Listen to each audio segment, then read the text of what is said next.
Hello, everybody. It's Wednesday, and welcome back to the Abomination Vaults, Hands of the Devil. I am your GM, Steve, and I'm joined by fellow D&D veterans Rick, oh my god, I screwed it up, Mike, Rick, Richard, and Nina, as we go on a journey to crit fumble our way through learning Pathfinder and saying intros every week. Nice. Say hello, everyone. Hello, everyone. What's up, everyone? It's like 95 degrees in here right now, so I might not be functioning at 100%. For the DM make PPK himself. Sweet. For those of you who are new to the stream or YouTube, welcome. And if you've been with us for a while, welcome back. It's good to have you with us.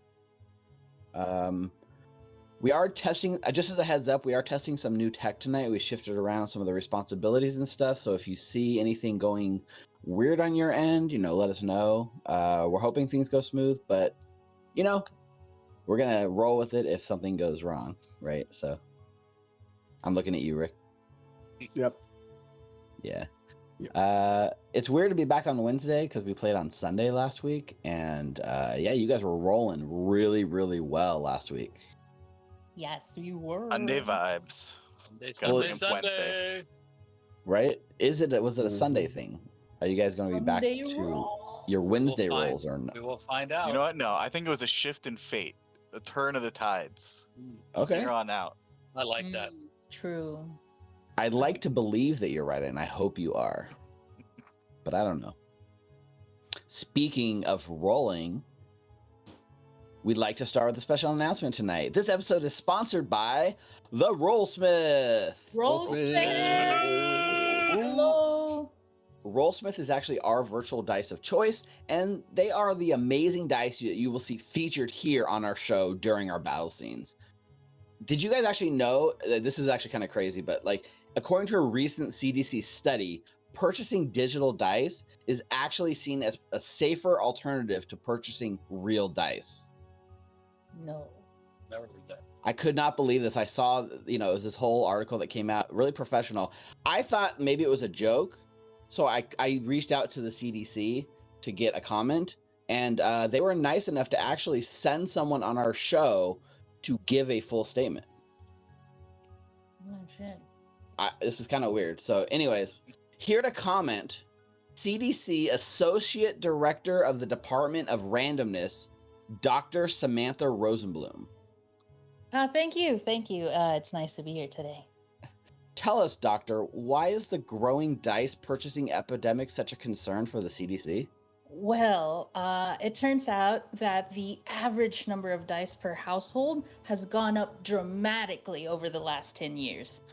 Prior to 2010, the average American household had just 7.3 dice in it, primarily driven by, copies of Monopoly and Yahtzee and the like.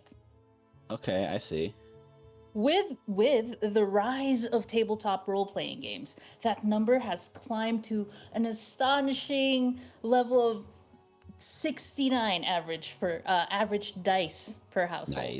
Nice. No, it's worrying, because to hold all the dice, people are now forced to purchase bigger households they can't afford.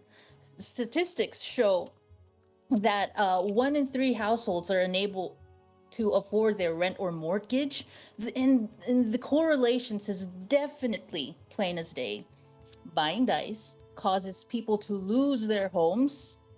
I don't think that Digital dice, like those from the Rollsmith allows people in the TTRPG community to move away from their crippling dice purchasing addiction and towards healthier alternatives.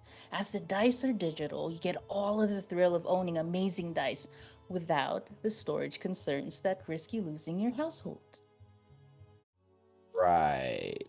Yeah. Well, there you have it, folks. You can't argue with science. The CDC recommends that you go now and purchase your dice from therollsmith.com. As a bonus for this amazing announcement, the Rollsmith is giving a free set of their digital dice to our viewers today. This week, for a change of pace, we're actually going to get our YouTube community in on the action. So if you're watching live on YouTube now, press !contest to enter. You can only win by watching during the YouTube premiere, Fridays at noon Pacific. David, Pierre, Nice. Glory, Yes, summon Glorium, Gloria. I see Right. y'all. Roll smooth. So, big thank you to the Rollsmith, and thank you to Samantha Rosenblum from the CDC for coming out and enlightening us all today. Check them out by typing !Rollsmith in chat. I'm not sure about that Samantha Rosenblum, guys. Yeah, I think I'm getting something from legal. These are not actual CDC recommendations. Please follow all your recommendations by the doctor. Thank you.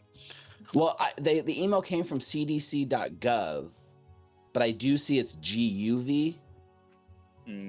So maybe I just didn't check. You always have to take a look and make sure. See, maybe that's like the English version, you know, like govna. Oh, Yeah. No, we're not interesting. getting into this. Make sure that your sources are right. Also, guys, we have a second sponsor tonight, and that is Molten Hosting. Molten Hosting is the premier Foundry virtual tabletop hosting solution for your games. Why waste time managing your server locally? Instead, let the pros at Molten Hosting handle it for you. Your server can be set up and deployed in just a few clicks, and your players will be able to connect without any hassle at all. Just see our ad from last week. Be a Rick, not a Mike. Yep. And Molten Hosting is so confident in their service, they want to offer you 1 free month trial for any of their hosting plans. Simply use the referral code Recall Knowledge, that's one word, at checkout, and you'll get your first month for free. Nice. We can definitely attest to their service. I use them for this game. Rick, I know you use them for your personal games. Yep. They're really awesome. So make sure you check them out, moltenhosting.com, or type !Molten in chat now. Big thanks to the Molten Hosting for making the sponsorship possible. Do it. Yeah, do it. All right, as a reminder, following up on our announcement from last week, the cast of Recall Knowledge has been invited to stream live on Paizo's channel as part of their Gen Con online weekend. This is part of PaizoCon. We are kicking off the day on September 17th, 2021 with a 9 a.m. Eastern time. That's 6 a.m. for us West Coasters. And we'll be streaming. Yeah. And we'll be streaming our weekly episode of Hands of the Devil during that slot, which is on Friday. Thanks, Paizo, for the opportunity to help spread our game to more fans around the world. And we hope that you'll tune in and watch with us. See you guys then. Now, just be aware, this does mean we will not have our normal game on Wednesday. So if your dice are hot tonight, they won't continue to next Wednesday. But if your dice suck again tonight, good news, we're not playing on Wednesday next week. We are working on something that we hope we can do. So to stay current on the news, follow us on Twitter at Recall Knowledge to keep up to date on all future announcements about possible content we could be streaming on that Wednesday. Fingers crossed. Good. Players, any announcements or comments or anything you want to say to our fans? Thank you to everyone in chat who's giving us your resubs. It is the beginning of the month. If you haven't resubbed with your Amazon Prime, please feel free to do so. If you haven't yet, we have a Patreon set up. If you don't want to support through Twitch, we understand. We've given you lots of options. We have Patreon /Recall Knowledge, as well as Coffee /Recall Knowledge as options as well. Thank you to all you guys for watching us. It's really cool. Thanks, all right. guys. I think that covers everything. I think that's all the bookkeeping out of the way. I don't want to. I'm afraid if we start playing, I'm going to kill you guys. So can't we just hang out and chat all night? Well, I mean, we blew through those episodes, so I'm not worried, You have so far, and that you're 100% correct. Maybe you guys are just really strong now. I don't know. Mm-hmm. All right. We shall find out. We're practically Viewers, go ahead, sit back, relax. Players, let's jump into tonight's episode of The Abomination Vaults, Hands of the Devil. Episode 3. The lighthouse threatening the town of Otari shines no more. But the town's fate is still being written. These heroes surprised me. The Heroes of Otari. The Heroes of Otari bask in their stardom, but it dulls them, weakens them. They do not know the horrors that await them in the Abomination Vaults. Creatures mutated beyond recognition. Things which should not be on this plane. Not to mention the horrible echoes of the past that still linger. Their weakness gives me hope. Their zealous quest gives me leverage. And they do not know the dangerous game that they are part of.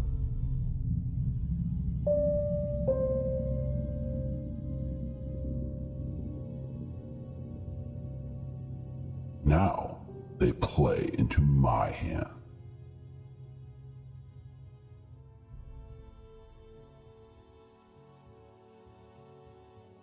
Welcome back. Okay. So, as the camera fades in, we get a nice shot of a close-up of Mushi's face. He's standing at the edge of a railing with his little branches wrapped around, staring down a long hallway. The hallway looks like a grand entrance to something you might expect to see leading into a castle or a royal palace of some sort. The ceiling is lined with magical lights that twinkle, giving it the illusion of starlight in this dark tunnel. The stars and the tunnel lead southward a long way down to the south, and when it opens up, you see a large chamber that appears to be an arena. The arena is fully lit with magical torches flickering and burning, giving off the one bright light you see down here in the dark, an otherwise like a shining beacon of luring you in an otherwise dark and unwelcoming place in the Abomination Vaults. The only other light in your area is on the tip of Nulara's. Is it the shield or is it the weapon at this point? Because we've switched back and forth a few times. The shield, if I remember correctly. So you're putting out this pulsing glow that kind of like counteracts the darkness. But the thing that Mushi's staring at, the thing that everyone's jaw is on the ground, nobody dares make a sound, a large blob of a creature, at least 20, like this pit looks like it's maybe like 20 feet deep. And this thing's head is like almost coming up over the top of the pit. It looks like an amalgamation of like multiple bodies fused together, like humanoid, spiders. It has multiple faces, arms, legs. It looks like something straight out of your nightmare, and it simply paces itself across this arena floor. You guys all staring at it. Everyone's kind of afraid to make a sound at this point. And the camera pushes in, and we see the 5 heroes of Otari deep within the Abomination Vaults. The floor is yours, guys. Moshi, you're being too loud. What the fuck is that down there? I don't know. It looks like a blob to me. Can you guys see? And then I adjust my shield. Looks like something I saw in my dream one time. Your Nightmare. dream? Yeah, ended up being a nightmare. Wait, you've dreamt of this before? No, not of that particular, but just, scary, like something out of a nightmare. Well, there's options for us. We could still head west. I remember that's what we wanted to do. Yeah? I think maybe tangling with this beast is not our most pressing matter at this time, huh? Yeah, maybe not yet. Yeah. No. Okay, I will say it looks safely locked away in that like arena, you know, kind of like it's kind of like when you go to the zoo and you see like a giant elephant in a big enclosure. That's kind of what this looks like because it looks almost like this arena floor has become its home. Something or someone is keeping it here safe. Oh, too bad I don't have a fireball. I could just throw it at it. No, I Maybe really we don't do. want to get its attention even. Good point. Maybe not Well, yet. We let's are go. pressed for time. The last Yeah. time we asked Otari, I think we had a month before That's true. Belcorra gets to reach Let's, the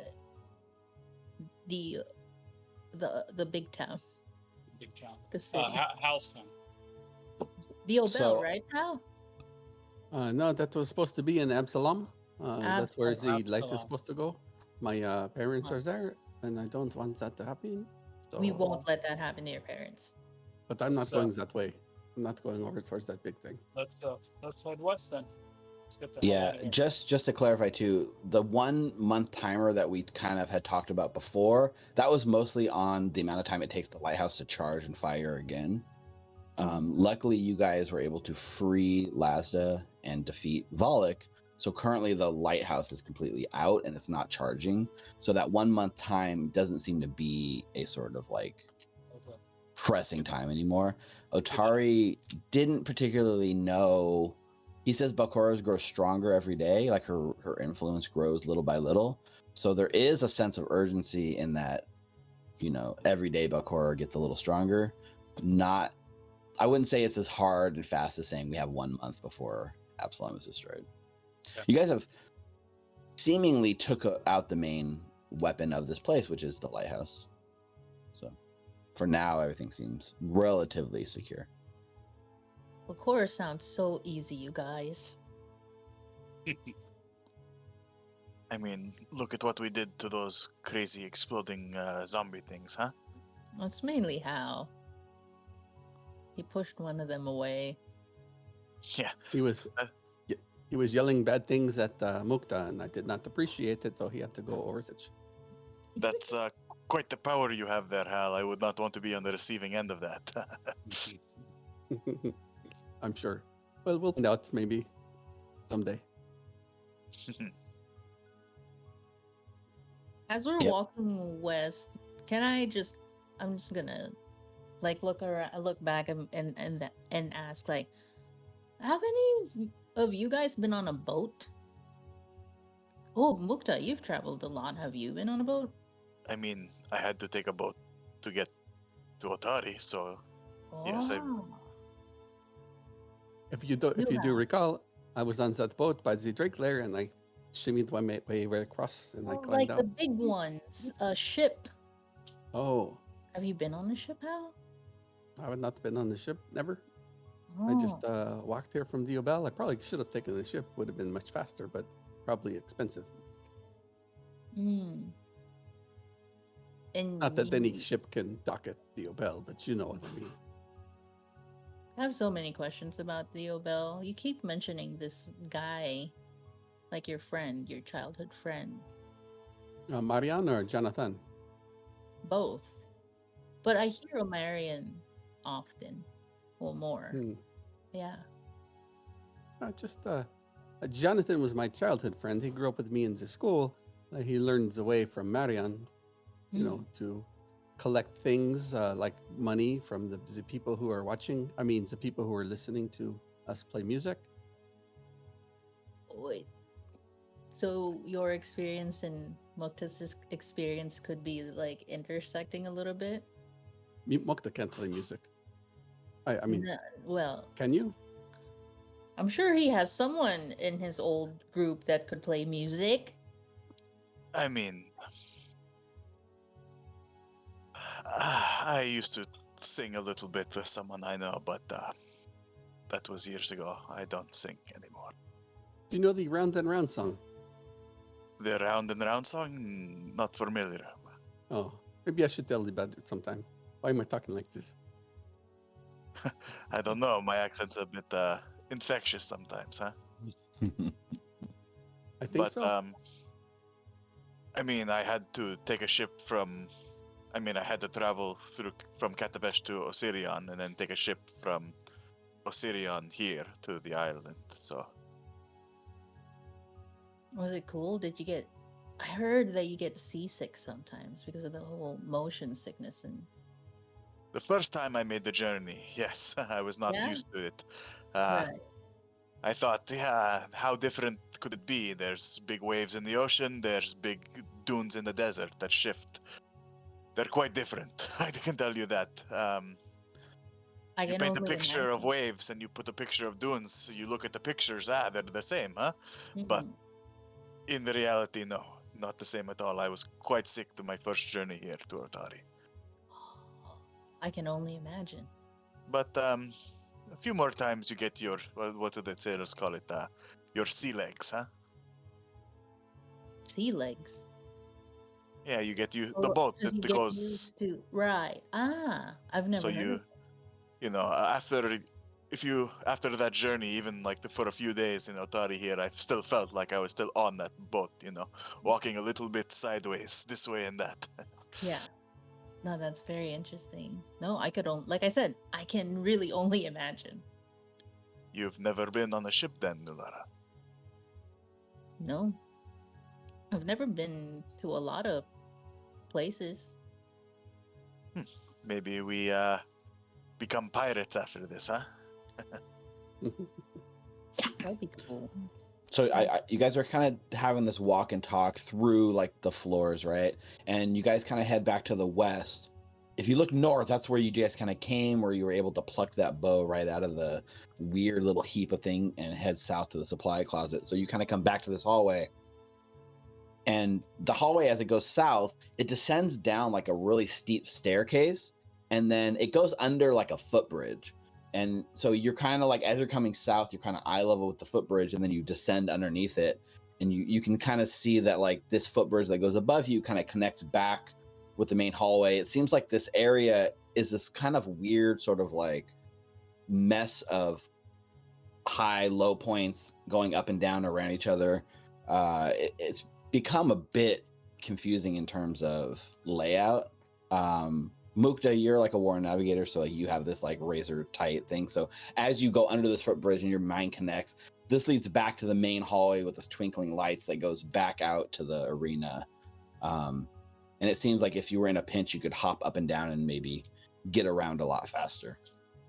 But as you make your way south under this footbridge towards the double doors to the south, the doors themselves are like closed. It's like a double door, and there's like wood like nailed shut, and you have twisted metal bars of like rebar kind of thing like tightened and twisted around these two doors, holding it in place.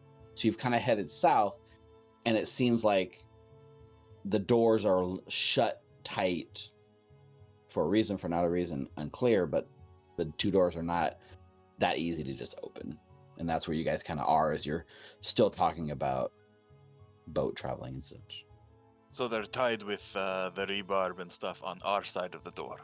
Yes, it is definitely on your side of the door, because there's like these two like nice handles. Very ornate doors, nice double doors. They look fancy, but something on this side is like holding it in. So not impossible to undo, just some time, right? No, yeah, back. Getting on a ship sounds really good after everything, but not budging. This type of reinforcement, huh? You see this when they're trying to keep something out from the other side, huh? That would make the most sense to me. No, yeah, for sure. Why don't you guys all at this point, as we're kind of here, give me just give me a perception check. It doesn't have to be secret. We'll just see what you guys are noticing in this moment. And this will be a good chance to check out how our Wednesday night rolls are. A 20. That would be a 28. Not bad, Mukta. That's the highest roll you've had in a long time. So there's a 13 for. Perfect. So I think everyone's really fixated on the rebar, or like, and just these metal bars twisted and bent around these things holding it shut. You notice two things, Mukta, because you rolled a 28. And I think Nulara, you notice one of these two. So Nulara notices a sort of like almost like a plaque kind of thing that's covered in like a really thick grime. And it looks like almost some kind of soot or something has settled onto it, or like a thin layer of mold. But you're pretty sure that you could, if you were to like clean that like plaque off, you might be able to read what the sign says. And you see that too, Mukta. It's really hidden kind of within the stonework, so it doesn't stand out too much. But the thing that really catches your ear more than your eye is a kind of a metal banging noise from inside the room. And your little like ears like you know, like and like are listening, and you pick up, if you were to put a description on what you're hearing, it sounds like a small metal box is being tossed around a room, like a hollow tiny metal box, the kind of thing that might hold an important document or a small set of treasure. And the way it rattles around with a 28, yeah, there's something small inside that catches your ear. It actually sounds like either a coin or jewelry. Yeah, that's what I've heard jewelry boxes fall and hit the floor before, so I'm quite used to that sound. Exactly, and that's what it sounds like. I'll put my hand up for shh, quiet. Do you all hear that? Oh, it's very faint, but There's something in that room. Something metallic being tossed around.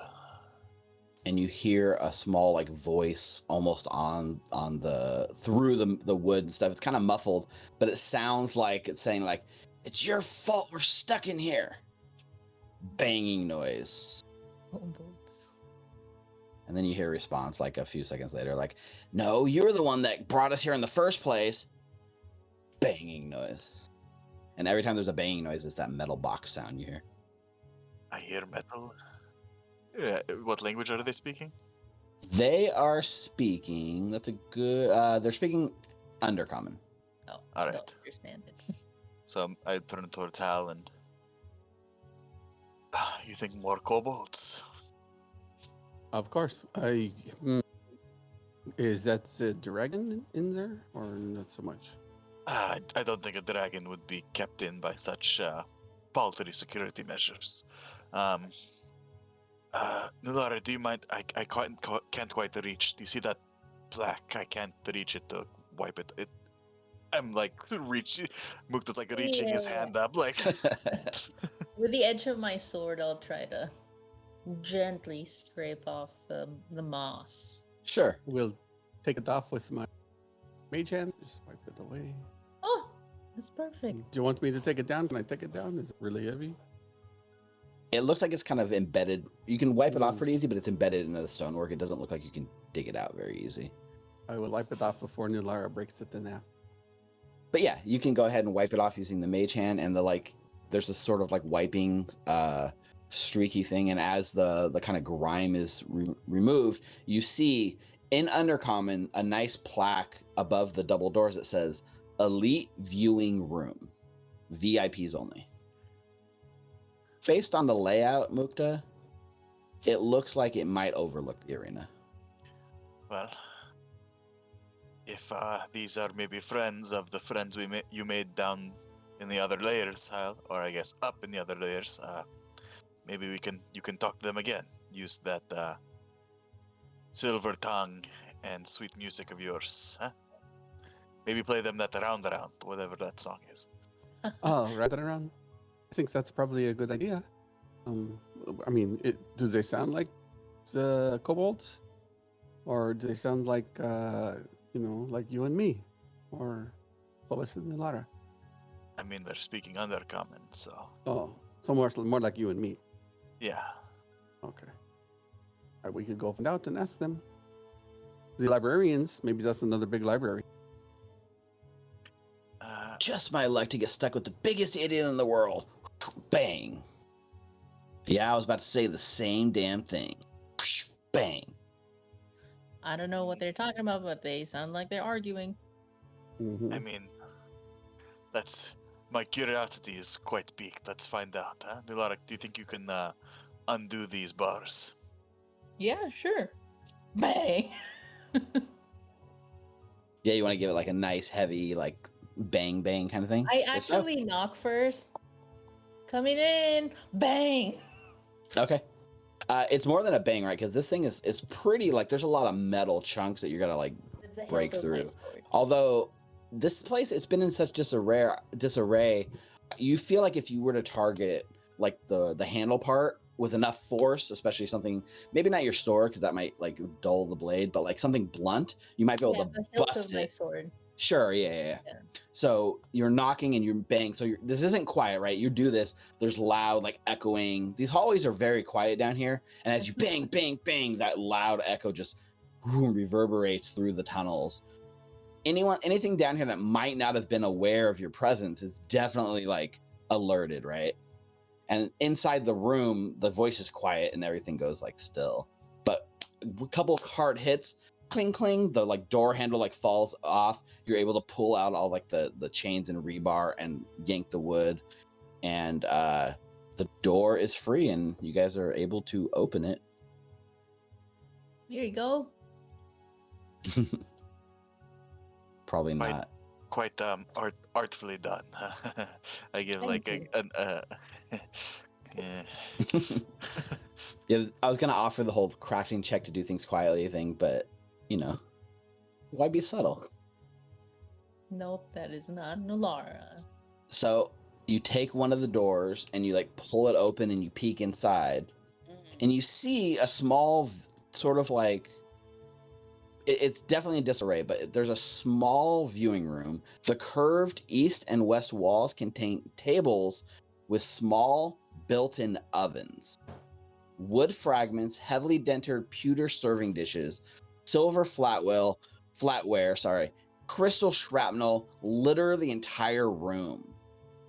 And on the far south, Nulara, as you peek in, a wide alcove to the south ends at a cloudy window that overlooks a much larger space, which you can kind of see looks to be the arena. If you were to get closer to it, you might have a better view.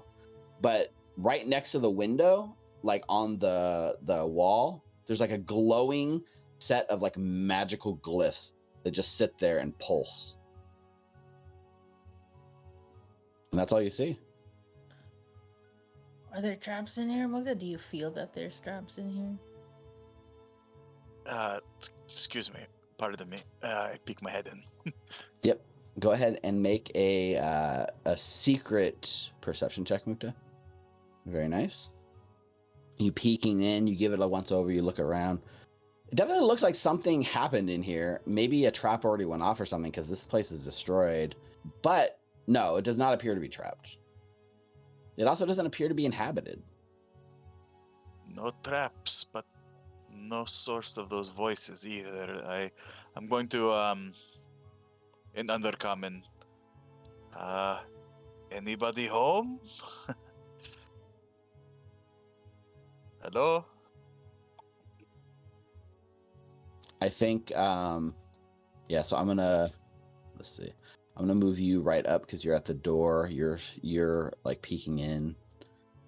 I think in that moment, everyone has like that feeling in the back of their head with the hairs go up, the temperature drops, everything starts moving in slow motion just slightly as your adrenaline kicks in. You have that sixth sense that adventurers get when something's about to happen. I need everyone to roll initiative for me. Oh shit! Is that other door supposed to be open as well? Well, you tell me. I just assumed I was narrating because you guys were like peeking in on one. But if you want to throw them both open, you can, right? Yeah, I think Nulara kind of busted open the door. Yeah, you can do the whole busted open No, kind of no thing. grace. That is a 25 for Mukta. Okay. 24. I use perception, not stealth. Nulara? 18 for me. Oh, I see. Very cool. So, as you know, that whole scene, something's about to start. You can feel it. Mukta, you're first in initiative. You feel like something might be about to happen, but nothing has quite happened yet. So, what would you like to do? I would like to. Something's about to happen, but I don't know that yet. Right, like as of right now, you don't see anything. So even though Yeah. your sixth sense is telling you, something's about to happen, you don't see anything. So I guess that depends on what you want to do with that. And then if I try to perceive, I have to choose where I'm trying to look, right? No, what I we mean? kind of realized that wasn't entirely true. You can kind of like look in like a whole cone. So this room, you'd basically be able to scan the whole room if you were to seek, for instance. Oh yeah, I'll use an action to seek anything that might be hidden. Okay, go ahead and make that roll. Oh, so close to a natural 20. That's a 20 total. You give a look. You don't see any creatures, but with a 20, what you do see as you're scanning the room, down here in the corner, you actually see a dented up tiny metal lockbox like in the debris. All right. Yeah, I'm going for it. Okay. Go get it. I will stride over to there, and I will palm it. Yep. So one action, go over there, you scoop it up in your hand. As you get it in your hand and look, it looks like it probably has a lock that would be pretty easy to finagle. But the problem is all this damage to it and the denting has like damaged it beyond repair. So this, to open it, it would be like a strength based thing. Like you don't think like you would be able to finesse it open, so to speak. All right. So yeah, I'm going to try to palm it, so it's not just in my hand. Like. Yep, I got you. You're trying to make sure that no one sees that you picked it up. Not that I picked it up, but that like I have it with me. You're just not, you're not holding it out like this. Yeah. Okay. I think that was all 3 actions, right? That's my turn. All right. So Mukta runs in and grabs the treasure box. That brings us to Hal. Move up and see what's happening. I went right into the room. See what Mukta's doing. What did you Okay. find, Mukta? There was, I think there's the box that I heard being thrown around a bit, but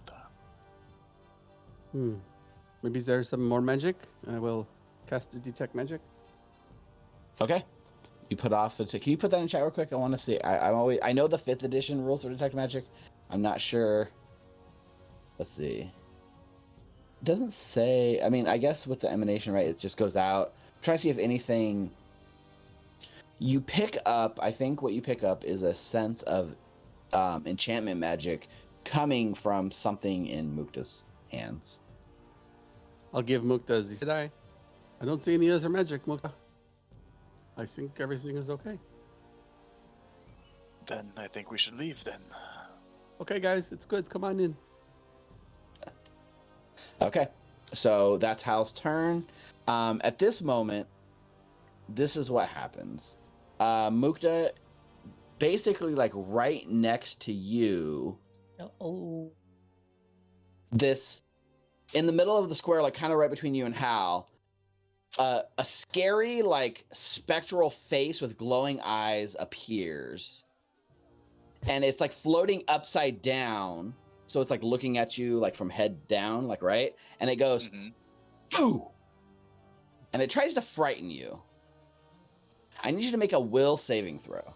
Actually, Hal and Mukta would both be affected by this because you're both within 30 feet of it. Oh shit, wait. And Nulara and Clovis. Is it a visual or auditory effect? This... So it doesn't have the visual or auditory tags on it. So unfortunately, no. It kind of is, right? Because it's a scare effect, but it does not have the auditory or visual tags. Ooh, Nulara with a natural 20. Let's see those crits in chat, huh? Yeah, crits and chats, guys. What is that? That's a 30 for Mukta. It's against fear if that makes a difference. It is a 29 for Clovis. Use my hero point. Is that? And roll it again. All right. Hal's going to use the hero point to re-roll the will saving throw in his first big roll, so 21. So with that 21, every single one of you are successful on this save. Yes. Good job, Hal. You took it to the Baron. It's a DC 21.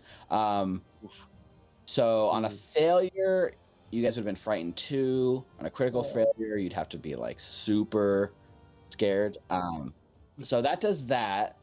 And then with its last action, it says to you like, there's no way out. There's no way out. And then behind you, Mukta, like some of the cutlery that's like on the table that's kind of shattered starts moving, and it flies through the air at you, like telekinetically launched at you.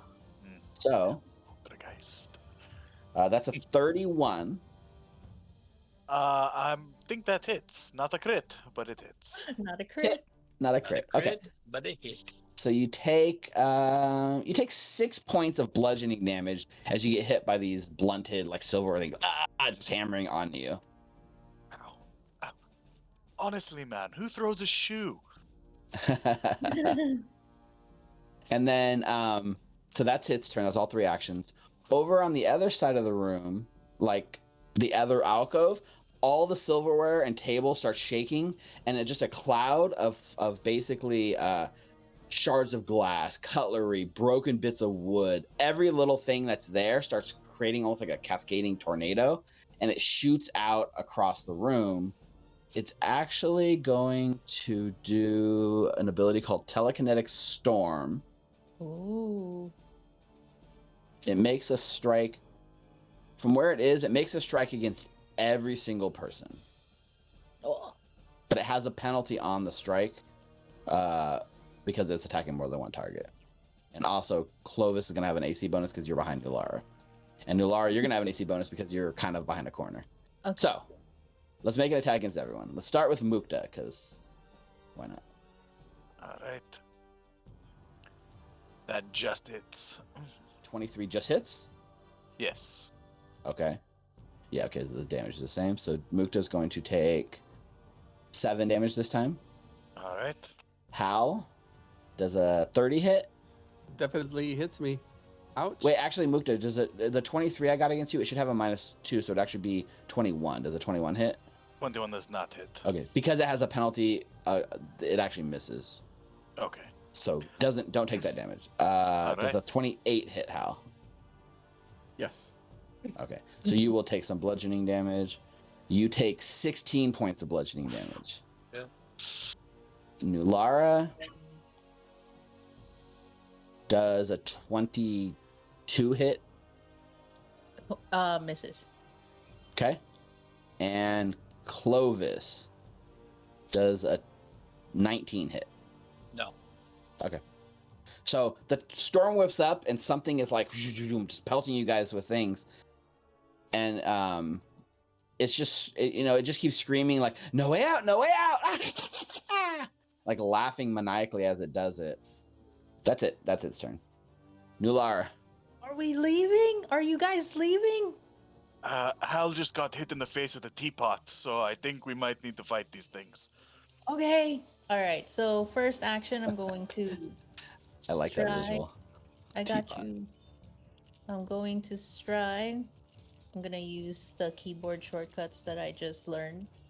Control hit my token. Speaking of which, go check out our Foundry Quick Tips video to see how to control shift move your token today. Ah, it worked. Okay. Hey! Second action. With Encore's blade, I am going to try and hit. So I will say this real quick, because as you move through there, you run through the square next to Hal, and as you do, you feel like you move through it no problem, and then your weapon has a ghost touch rune, right?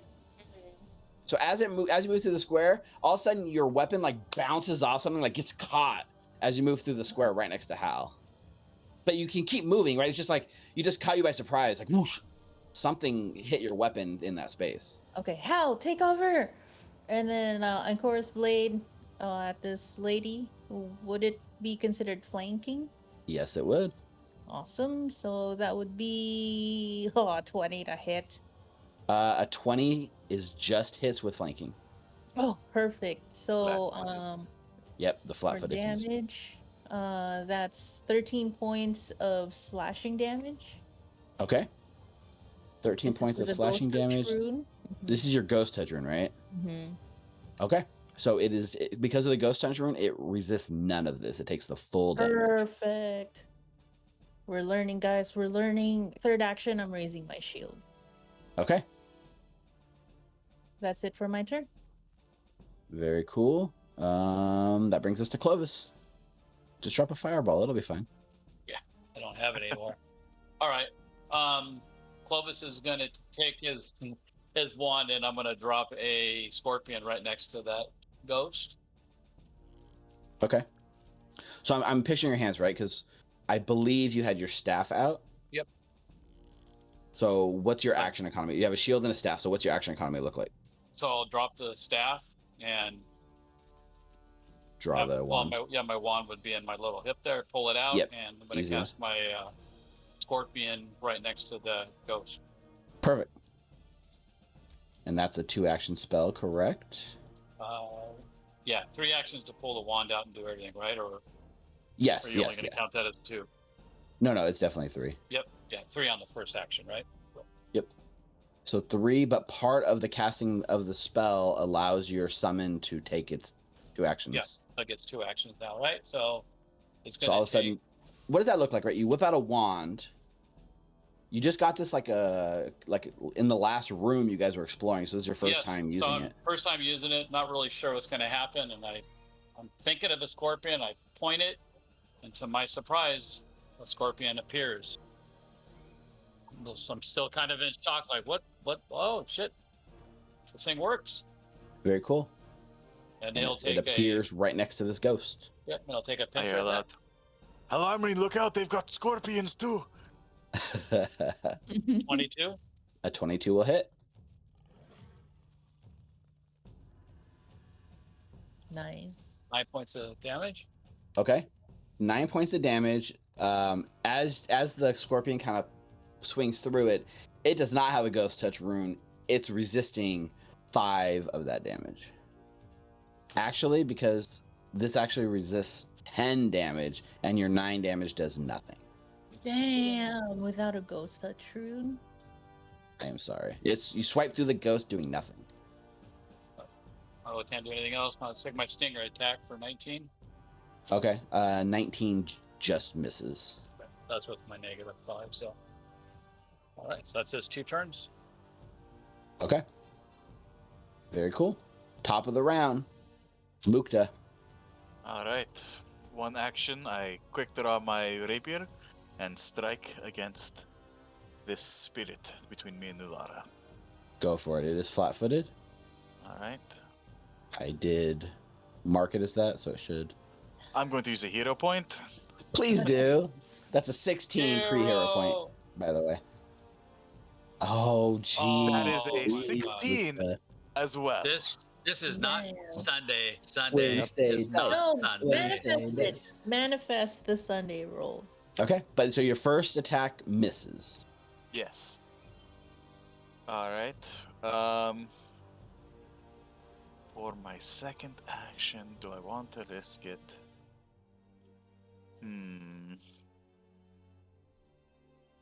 I think so. I'm going to strike again. All right. I mean, the chances of 3 2s in a row. Well, it is Wednesday, so we'll find out. No, it's not a 2, it's a 3 only. That's a 3. Hey, you're going the right direction.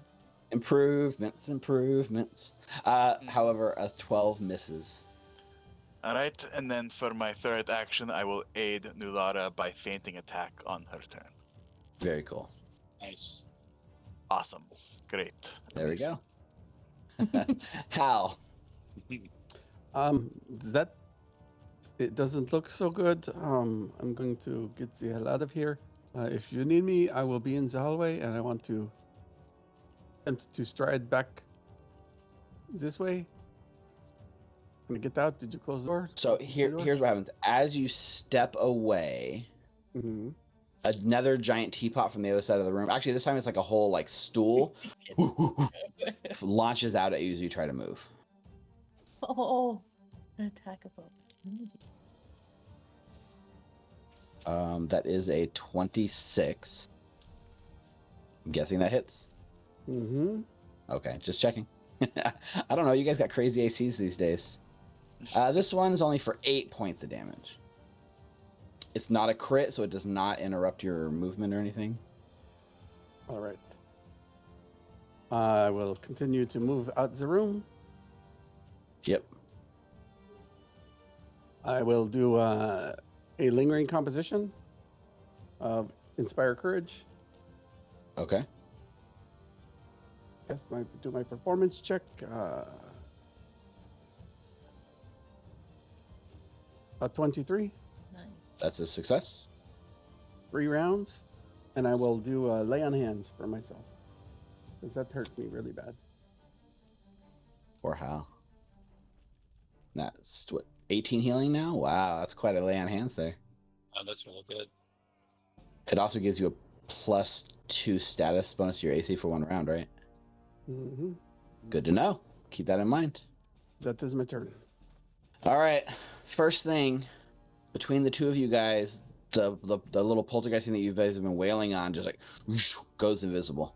It almost looks like as it like popped out and scared you, it was like you could see it, and then now like it's like faded back into like the little like misty like corporeal form. Like you know exactly where it is because it's not hidden from you. It's just concealed, right? At this point, it does the telekinetic storm and just attacks everything within 30 feet of it. Nulara, you don't have to see for an opportunity attack, do you? Not like 5th edition? It doesn't specify that, no. What is the wording on opportunity attack? Opportunity attack. A creature within your reach uses a manipulate action or a move action, makes a ranged attack, or leaves a square during the move action it's using.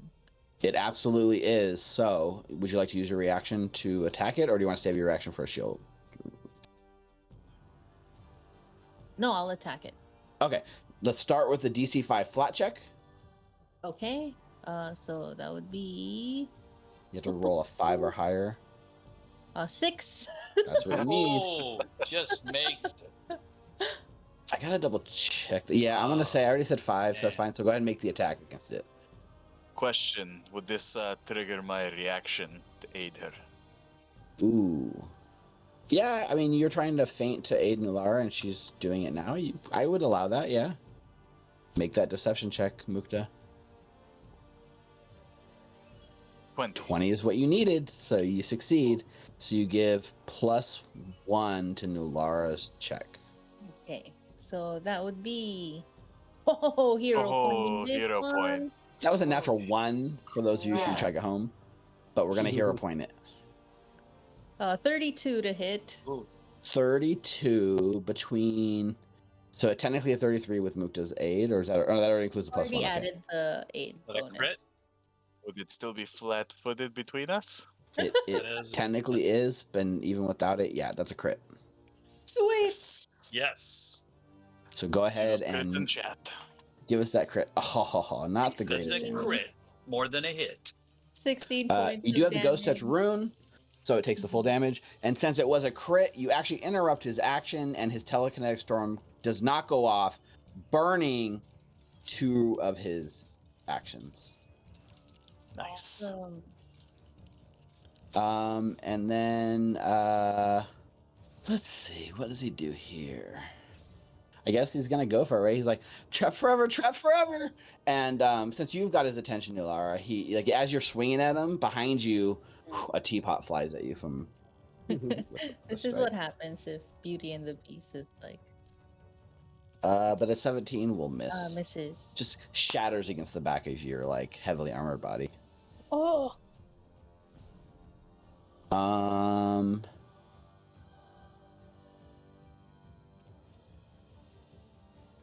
So from the quiet, like this other guy, right? He's like, you can't see him, but he's like covering his ears, and he's like, I've been trapped down here for 500 years. I don't want to listen to that god awful racket.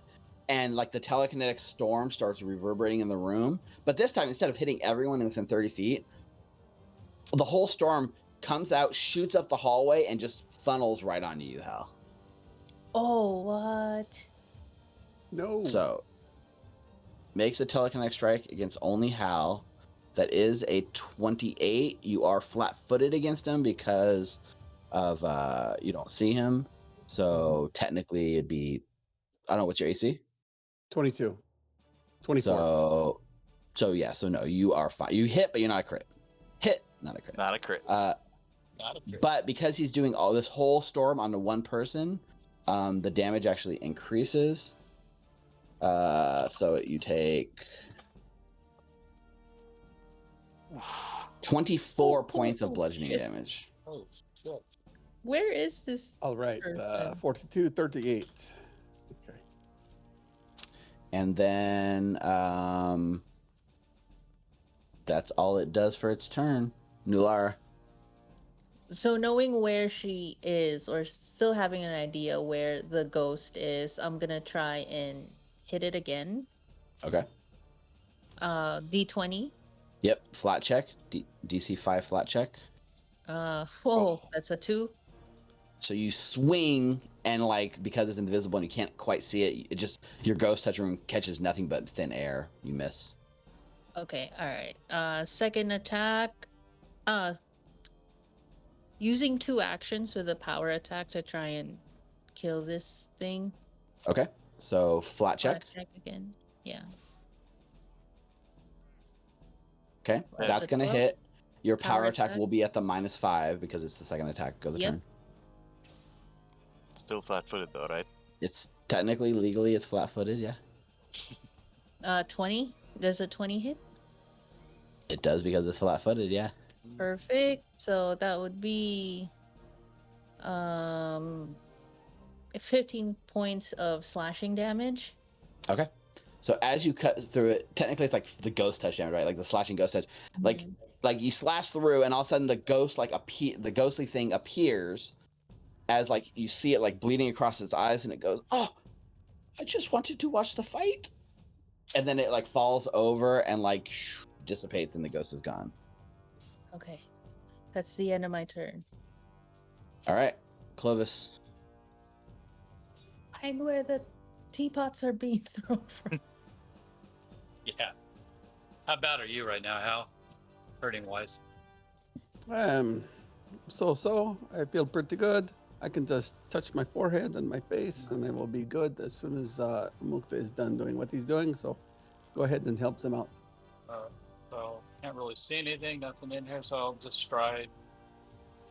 So I'll stride right to So there. as you stride into the room, a shard of like broken crystal glass flies through the air right at you, Clovis. All right. 18. Misses. You're flat-footed against it, but it doesn't matter because it misses. Okay. So you off your shield. It might stick in the wooden shield a little bit, but you don't take any damage. Okay. I'm going to raise my shield. There's nowhere here to take cover, right? Is there any? There's lots of cover, right? Like the tables, the chairs, all of that. If you went to like stand behind some of that debris, you could absolutely use that as cover. Mechanically, though, taking cover and raising your shield are both the same. So you can't stack +2. them. Okay. They're both the same type of bonus. I'll stay here then. You could go to cover and use an action to take greater cover, like really. All right. So is there a way for me to? No, I'll stay there. Is there a way for me to do any type of knowledge to see if I perceive if there's any other threats in the room? So, are you trying to perceive that there's any other threats in the room? Like, are you seeking out things? Yes. Like you're trying? Yeah. Then you can make. Yeah, because I mean. Yeah. That'd be So that my would be a third. seek action. So you can make a perception check. And then I'm gonna let the scorpion go because this will be my third action. So, 24. Right. Quick scan of the room. You get the faintest hint that it's here. Okay. Right by the door. All right. So I point over there and said, "Hey guys, I have a feeling it's by that door." So here's the interesting thing: to point out where it is its own action. Okay, well, I just say it. Over by the door to Right. the left. So mechanically, you guys still don't know where it is, but he's telling you kind of generally where it is. Yep. Okay. I verbally say it. That's my turn. And when I left the hall, I said, "Hal, take care of Mushi for me." Okay. And then the scorpion, without being sustained, blinks out. All right, Mukta. All right. Well, I don't know where the thing is yet. I'll take a seek action. Sure, make that perception check. 15. You do not see it. All right. Clovis is full of shit. I guess I No, will you didn't believe me. take another seek action. Okay. 23. Still not seeing it. Damn. Not really knowing what else to do. I'm going to use recall knowledge Yes. using spirit lore to see Ooh, what perfect. I might know about these creatures. Awesome. Give me that recall knowledge check using spirit lore. That is a 30. A 30. Awesome. Knowing what you've heard and seen and dealing with these abilities, these are 100% in your book poltergeist. One of the unique spirits that is actually able to telekinetically interact with the real world, whereas most spirits cannot, which is why they're able to use all this telekinetic. So what is it like with your recall knowledge? What would you like to know? Would you like to know its like weakest stat? Would you like to know its level? Would you like to know some resistance or immunity it has? Like what are you trying to pull out? You got a crit on a 30 against spirit lore, so you can pick like 2 things, or I can just tell you what I want, right? Your choice. I think I would want to know. I mean, I figure it's a spirit, so it's going to be resistant to non-physical damage that's not ghost touch. I think I would like to know its weakest saving throw. Okay. Its weakest saving throw would be a fortitude saving throw. And I'll let you pick the second one. Okay. For the second one, I will let you know that they really enjoy scaring things, and they are naturally invisible. The only time they're ever visible is if they're in the process of scaring something. All right. So, I will say, just like fine. most spirits, these things are sight bound. So chances are it cannot leave where its resting spot is. Okay. But that's pretty common with most spirits. Yeah. So, that's my turn. If I have, will I be able to yell out anything? Is there anything? I know, like to point it out would be a mechanic, but is there any Well, mechanic? to point out like something that's hidden to somebody else's mechanic, but to yell the knowledge you learn, that's fine. Okay, I'll yell at. I think this is a poltergeist, huh? They're a bit weaker in their fortitude. So if Clovis and Hal, you have anything that target it, maybe when it becomes visible. I really hope it doesn't scare me. And that's my turn. Okay. All right, Moshi, let's go. We're going around the corner. You and me. Yeah, so technically that's upstairs, Hal. So that's a walkway over the top of you. So technically, if to go around the corner, you got to go up more to like the staircase and around. All right. Where was I? Like Was I right here or right here? This would be the No, I was corner for right you here. guys. Yeah. Okay. I'm taking Moshi with me. Are you grabbing Mushi with like an action and carrying it? Yes, I will. Come on, Moshi, let's go. I'll allow that. All right, you drag Mushi with you down the hall. And then I will do a lay on hands for myself once more time. Okay. Because that hurt. Yeah, perfect. Nice. All right. That is my turn. All right. First thing it does, it whips up a crazy fanatic like storm in the room, and it attacks all 3 of you guys with its telekinetic storm ability. Okay. So let's do Mukta first. Ooh, that's a natural 20. That misses. So that is a crit onto Mukta. Oh, but I only rolled 2 2s, so you take 8 points of damage, less than Hal did on a non-crit. All right. I'm almost approaching Clovis levels of bad damage rolls there.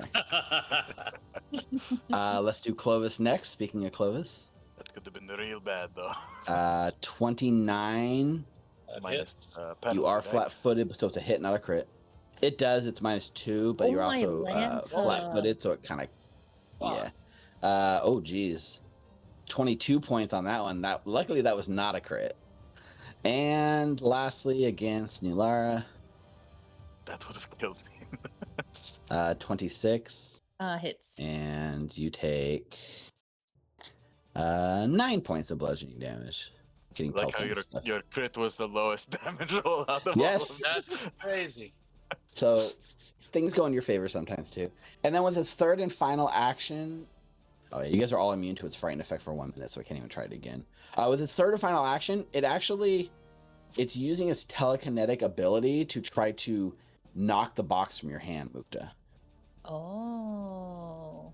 Because it sat there and totally watched you try. What's your? Yeah. So I think it's a reflex DC. So what's your reflex? Your reflex DC 23, so it misses. 23. Yep. Just misses by 1. And that's his turn, Nulara.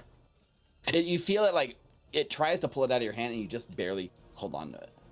Okay, so it only pops out when it's trying to scare us, but not when it's trying to hit us or cast a spell, right? Right. From what Mukta says. Wait, what? Yeah? That's what Mukta says, yeah. Okay. So, first action, I'm gonna seek it out. Go for it. Perception check. Perception check. That would be 18. You do not see it. Okay, I am Maybe we should just leave. Yeah. It can't follow, I don't think. I am going to look at Clovis, say, the left door, and then just trust his gut. So let me see this quick tips. I will point out, as you're running out the door, Nulara, you do see there is another small door in this room, like right here. Uh-huh. Yeah. It looks like there might be another one of those plaques that's really hard to read because it's got like a layer of grime on it. Trying to tempt us. Don't I know, we run. can always go back. But but yeah, I'm going to take a gamble on Clovis's feeling and try to strike I want to see here. her do it. Yeah, look at that. Uh-huh. I did it. Swing wildly. All right. For this one, because you don't know where it is at all, it's a DC 10 flat check. Okay. 18. Yeah. Oh yeah. You connect. Oh, awesome. Okay, so Well, of course, you potentially connect. Your attack actually has a chance to hit, right? yeah. So now make the attack roll. Okay, and Chorus Blade, that would be 32 to hit. That is a crit. Perfect. Ooh. Okay, because of weapon mastery as well, this creature will be flat-footed until my next turn. Oh. It's a crit, which is more than a hit. So crit, 26 points of 26 slashing points damage. of damage.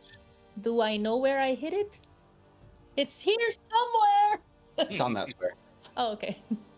You guys all watch as her blade like hits that area and just like connects with something, right? So you guys all know it's kind of roughly in that square now. That's the end of my turn. Okay. That was all 3 actions? Yes. Okay. Clovis? Yeah, Clovis, you do know where it is because you already sought it out, right? Yep. So, So I'm gonna move. Yeah. okay. And all I can hear in my head right now is David in chat going, "Told you to take fairy fire. Told you to take fairy fire." So just so you know, David, I hear you in my head right now. Yep.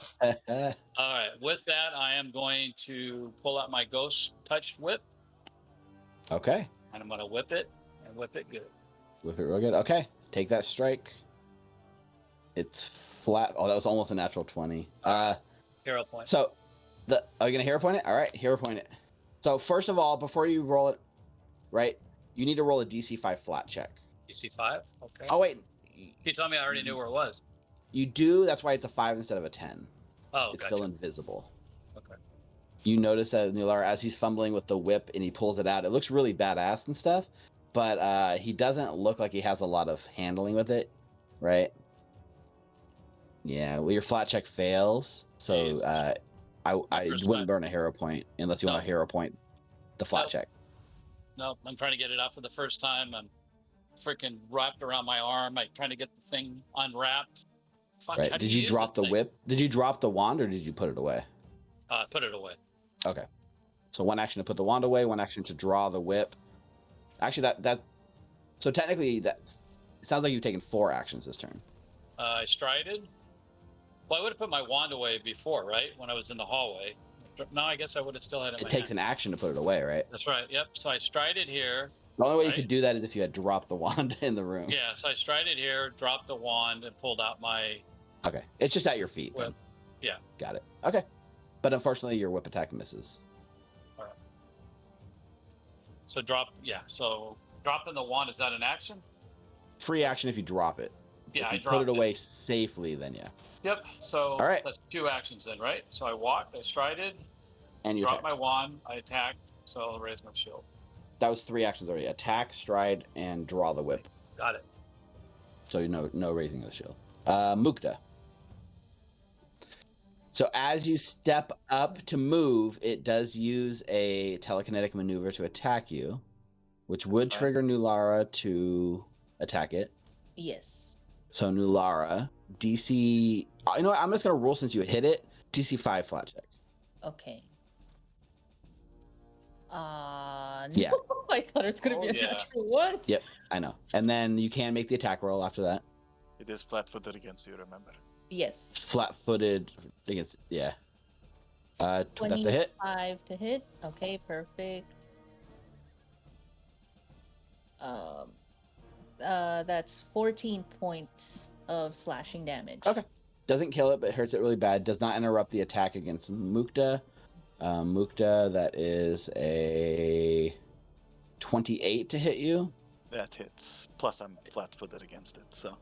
Right. Not a crit though. Mhm. Much higher this time. 21 Still higher points. than your crits, though. Teapot in the forehead. These friggin' teapots. All right. We get Hal to sing the teapot song. So one He action knows it. stride. You get the rest of your turn. I'm a little teapot. All right. So would this be because do I know where it is because everyone's attacking the same square? So because you haven't taken the seek action and actually hit it, it's still a DC 10 flat check unless you seek.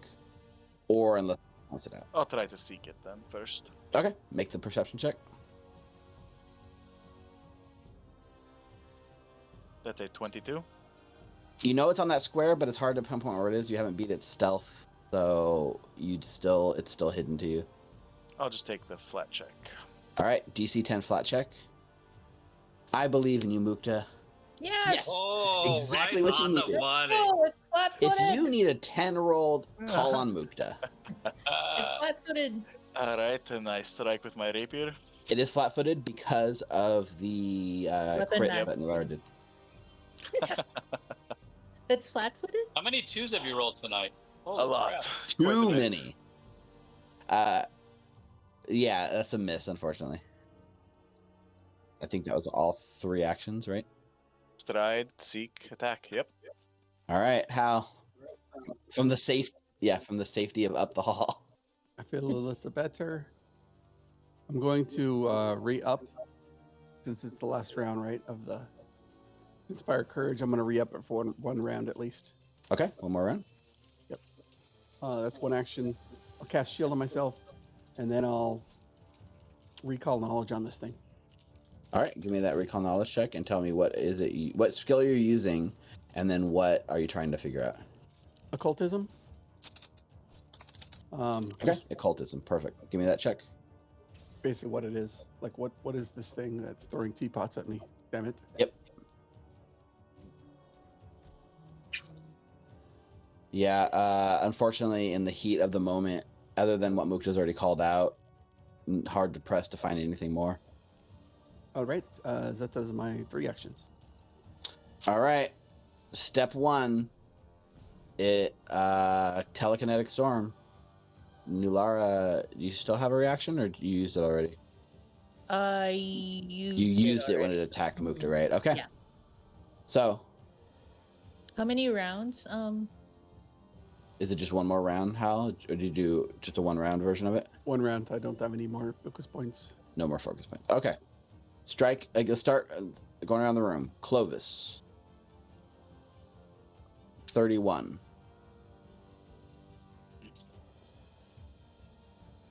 12 points. Technically 29, but then you're flat-footed, so 31. Yeah. Mukta? 29. It's 11.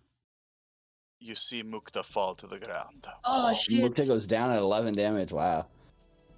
And then the box like falls out of his hand. 28 on Nulara. Hits. 10 points. Okay. And then one more attack against Nulara. Mm-hmm. The penalty. Oh, totally way off base. Misses hardcore. Okay. I didn't even do the -5 on that roll. So, all right, Nulara, your turn. Taking the flat check.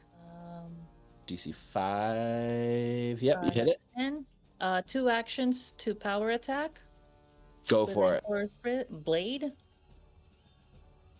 33 to hit. That'll hit. Okay. That's Is a it crit. crit? It's a crit. Yeah, it's a crit. Awesome. So power attack. 44 points of Oh slashing my. damage. And it's flat-footed until the next Holy shit. turn. Until the start of my next turn. No, it's not because it's dead. So Nice. Thank you, God. you slam into it, and then it appears like the other ghost, and it slumps into your arms for just a moment, and it Mhm. can't touch you, but it's like impaled like on your blade. It's holding it there, and it just looks you in the eye for 1 second. It's like, You my made brother that was in an a idiot, fucking teapot. and then fades off into My nothingness. brother was in it. Oh. Scare me there. Clovis, Mukta's unconscious. Yeah, I will. Like him. I've been waiting for this moment straight. Yeah, so we're okay. So there's no immediate threat I can see. So I'll just cast heal. Yeah, just do one action. I'll touch him. Okay. Yeah. So Clovis, you heal Mukta. Mukta, you're stabilized. You have a wounded 1 condition, but otherwise. How many points do I heal for? Now is it 1d8? Oh, Steve, for my third action, I'm gonna raise my shield. Oh, that's true. Yeah. Yeah. But combat ends. Mukta is gonna get a little bit of healing heal, but he is stable. Everyone breathes easily. 1 hit Oh, point. look at that! Freaking. Yeah. Oh, Well, 1 is 1. hey, he's not dead. And right? Mukta, as you come into consciousness, your eyes open, and you look over, and the box is right. It's falling out of your hand, but it's still touching your fingers just a little bit. Mm-hmm. Oh, I hate poltergeists. Oh, Oh, shit. Where's Hal? Come over here. Is everything okay? Come on in. Oh, yeah. It's out. It's out. We're good. Out of teapots? No more? No. No more. Not out of flying. teapots. Okay. Yeah. I look at the teapot right next to my face. So I'm gonna pull 2 good berries and give them to Mukta to munch on. Okay. Yeah, you guys are between laying hands and treat wounds and good berries. You guys are really good at topping each other off. It just the question is, how much time do you want to spend? You want to hole yourself up in here and hang out for a bit, or do you want to book it? Right? You tell me how much time you guys want to spend here. Until we get at least Mukta back to top shape, as long as Nulara too. Few minutes, 20 minutes, 30 Okay. minutes. I point out the other plaque that I saw. Yeah, I will say because it's Another 6 heightened points 1 for on you. good berry, you actually make 3 berries per cast, Clovis. So with one good berry, it's actually 3d6 plus 12, right? You're on fire, Clovis. So Nulara, you said you're gonna go check the plaque. So 5. Yes. 17. So you kind of meander over a little bit towards the door, Right. and there's a little plaque here, and you do kind of like before, just wipe off a bit with this time you're using the tip of your blade because Hal looks busy saving Mukta's life, right? But you actually use the blade to scrape off a little bit of the grime, and you see something written in Undercommon. I can't understand it. I can take over taking care of Mukta real quick. I'm gonna eat 2 good berries myself. Okay. I can do treat wounds because I'm trained now. Ooh, nice. Yeah. Who needs All right. it? Al, you What does the sign say? I feel pretty good. Yeah, I can get myself in a minute. The sign says warped brew. Or Warped brew. Just to let everybody know, those two poltergeists probably died somewhere near here. That's why they were stuck. So maybe we should be careful where we tread, huh? Maybe close the door. Okay, close this one. Close that one. It closes, but it doesn't like lock because the lock was like the thing you guys busted up. But you're able to close it enough to give you guys some security, I suppose. Well, then I'm going to take 10 minutes while they're doing whatever they're doing to refocus them. Sure, yeah. So as you're kind of here and like looking for the first time, you get a moment too. So yeah, there's this door. The plaque reads warped brew. It's not as fancy a door as the big double door. It's just like a normal sized door. To the south of the room, right, there's this like smoky mirror type thing. When you look out of it, you can see the arena and beyond. It's like basically like having box seats, right? It's this very nice upper end elite viewing area. But the craziest thing is it's not glass. The wall to the south is actually made out of pure stone. And when you touch it, you feel the stone patterns, but it's become like see-through and cloudy. Some kind of magical effect has turned the stone into like a see-through, like almost like a ghost, where it's there, but you can see through it. And there is the glowing runes. oh yeah. Like basically right around here, there's a set of like glowing magical runes on the wall. And I'll also, Nulara, you might be able to open this box, huh? I can try. Yep. Give me an athletics check, Nular. The other thing too is like if you were able to get some of your take some of your tools out, Mukta, you might be able to fashion some kind of like wedge and use something to pry it open if brute force fails. But it doesn't matter, Nulara. Tears it open, and as you do, the rattling inside you see what appears to be, it's actually a ring. And when you look at the ring just sitting in the box, it's like made out of gold, and on the top there's this very dark black onyx in its face, and as you look at it, it has speckled white starlight in it. Almost looks like a starry night sky. Mukta is just laying there still with his eyes closed. I heard something. It's Sounded a like ring. gold. Yeah, it is. It's a ring. It looks very pretty. It looks like something that Rin would probably be really curious about. Looks like stars. It might be magic. I was thinking that'd be a good ring for Caroline there. You Alarmity? did get enchantment magic ping off that box earlier, House, so there's a good chance. It might be magic. Maybe I can take a look at it for a minute after I rest my weary feet. Yeah, I and mean, help while Mukta. you look at it, I can help out Mukta real quick, and then I'll do treat wounds on Mukta. All right, give me that treat wounds check, just because I want to see Nulara roll some dice and see how effective she is at this. Stay still. I know I'm new at it, but you gotta trust me. 16. Okay, so it's just a static DC. Okay, so then you succeed. Okay. Wait, you said you're new at this? What? There's like Yeah, a no. montage of Nulara like bandaging up Mukta really terribly, and He's got the big bandage around his head. yeah, right. She fashions you a there's sling. 2d8 hit points, so that would be. But Hal, as you look at this ring some more, to the touch, it's very cold. Like it feels like you're holding like an ice cube almost. The longer you stare at that like starry like pattern, the more you feel that something inside is like staring back at you. And as you look on the inside of the band, on the one side, and the inside of like the actual band part where the ring is, it says in Undercommon, "Beware the empty death."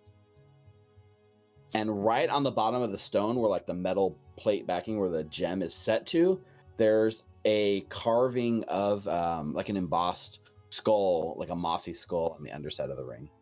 Hmm. The symbol, which you have learned, especially with Clovis and New Lara's research, the symbol of Nimbaloth. The ring itself appears to be a ring of energy resistance cold. If you wear it, you'll get 5 resistance to cold damage. I walk over to Mukta and I say, okay, friend, since you went in there to retrieve this, I think this ring is for you. Put it on his big toe. Here you go, friend, while you lay there. Hope it looks out. It looks nice on you. We just need to paint your nails one more time. Oh, harmony. I do. What do? You just lay around? Yeah, everything hurts. Okay. Well, give me 10 minutes. I will heal you right up. I'm going to play some song for you. I will play the round and round song for you. It goes a little something like this. I was going to sing Under Pressure, but then I remember Jonathan changed it to some ice thing. So I'm not really sure what that might have been. But let me take 10 minutes. I will fix you right up. Just relax and close your eyes. All right. For sure. So I think there's a montage here of you guys healing up, getting back to health. But like, I guess the real question is, what's next? Are you guys ready to head back to the surface, or do you guys want to poke around here a little more? Also, there's the whole business of the warp brew. You guys tell me what your next move is supposed to be. Still got a room right there to check out, right? Depends if We're just how healing up many right now. resources will you guys have to spend to heal me up? Nothing. I just need to sing you some songs, and you feel right as rain. It's just time is the only resource. Yeah, it's just time the as only long as we feel safe down here. And you Al can play some music, and I can sing soft muka to you if you want. Save that for real emergencies, Clovis. Thank you. If you guys want to keep going, then it's up to you. I mean, if once I'm healed up, I'm good to go. But if your resources are drained, then we need to go back. Let me put it this way, right? As you guys are coming up to a decision about whether checking out the door, this and that, New Lara, when you give the door like a peek, right? The door's not locked, and when you kind of like give it like a little push open, you see kind of a small staircase that seems to head down into the darkness. It's another pathway. Going down. Yeah. Make a perception check for me, New Lara. I'll be 42. 27. From down below, you hear voices chattering, words you don't understand because it's a language you don't understand, but the sounds of the voices, the sounds of like chairs, there's slight clinking, and the sound of music permeates from down there. If you were to take a guess, you feel like maybe, against all odds, maybe it's like a tavern of some sort that seems to be actively populated. We are not alone here, you guys. Are you some more of them ghosts with the teapot? We got to go. No. Like other creatures. It sounds like there's a tavern downstairs. Oh, well, say no more. Let's go. The whole stairway down is also clogged with like lots of debris and trash. Like somebody has like filled this tunnel with like trash, and there's like a terrible stink that washes up from here. It almost looks like somebody's used it as like a trash disposal over the years. You could definitely wade through it. It just would probably take a little bit of time. But a tavern with a bunch of ghosts down there? A ghost tavern? Maybe. I mean, we can have, if you're fine with it, we can have Mushi take a quick peek. You can take a quick peek through Mushi, and if it's all good to go, we can go down and stay. Take a few minutes and make sure that everybody's healed up, and I will touch Mukta for 18 and... Yeah, I'm not worried about it. You can top off your hit points. This is just a time thing at this point. Okay. You know, and I'm not too worried about like micromanaging all of the healing up. But as you guys prepare to send Mushi down to maybe investigate some more, I think this is where we're going to go to our break. It is 8:40, so let's transition from here into our break. Take 10 minutes to get ready for the second half of the show. Just as a reminder, if you're watching this on YouTube during our YouTube premiere, we do have an active contest to win your own virtual dice from the Rollsmith.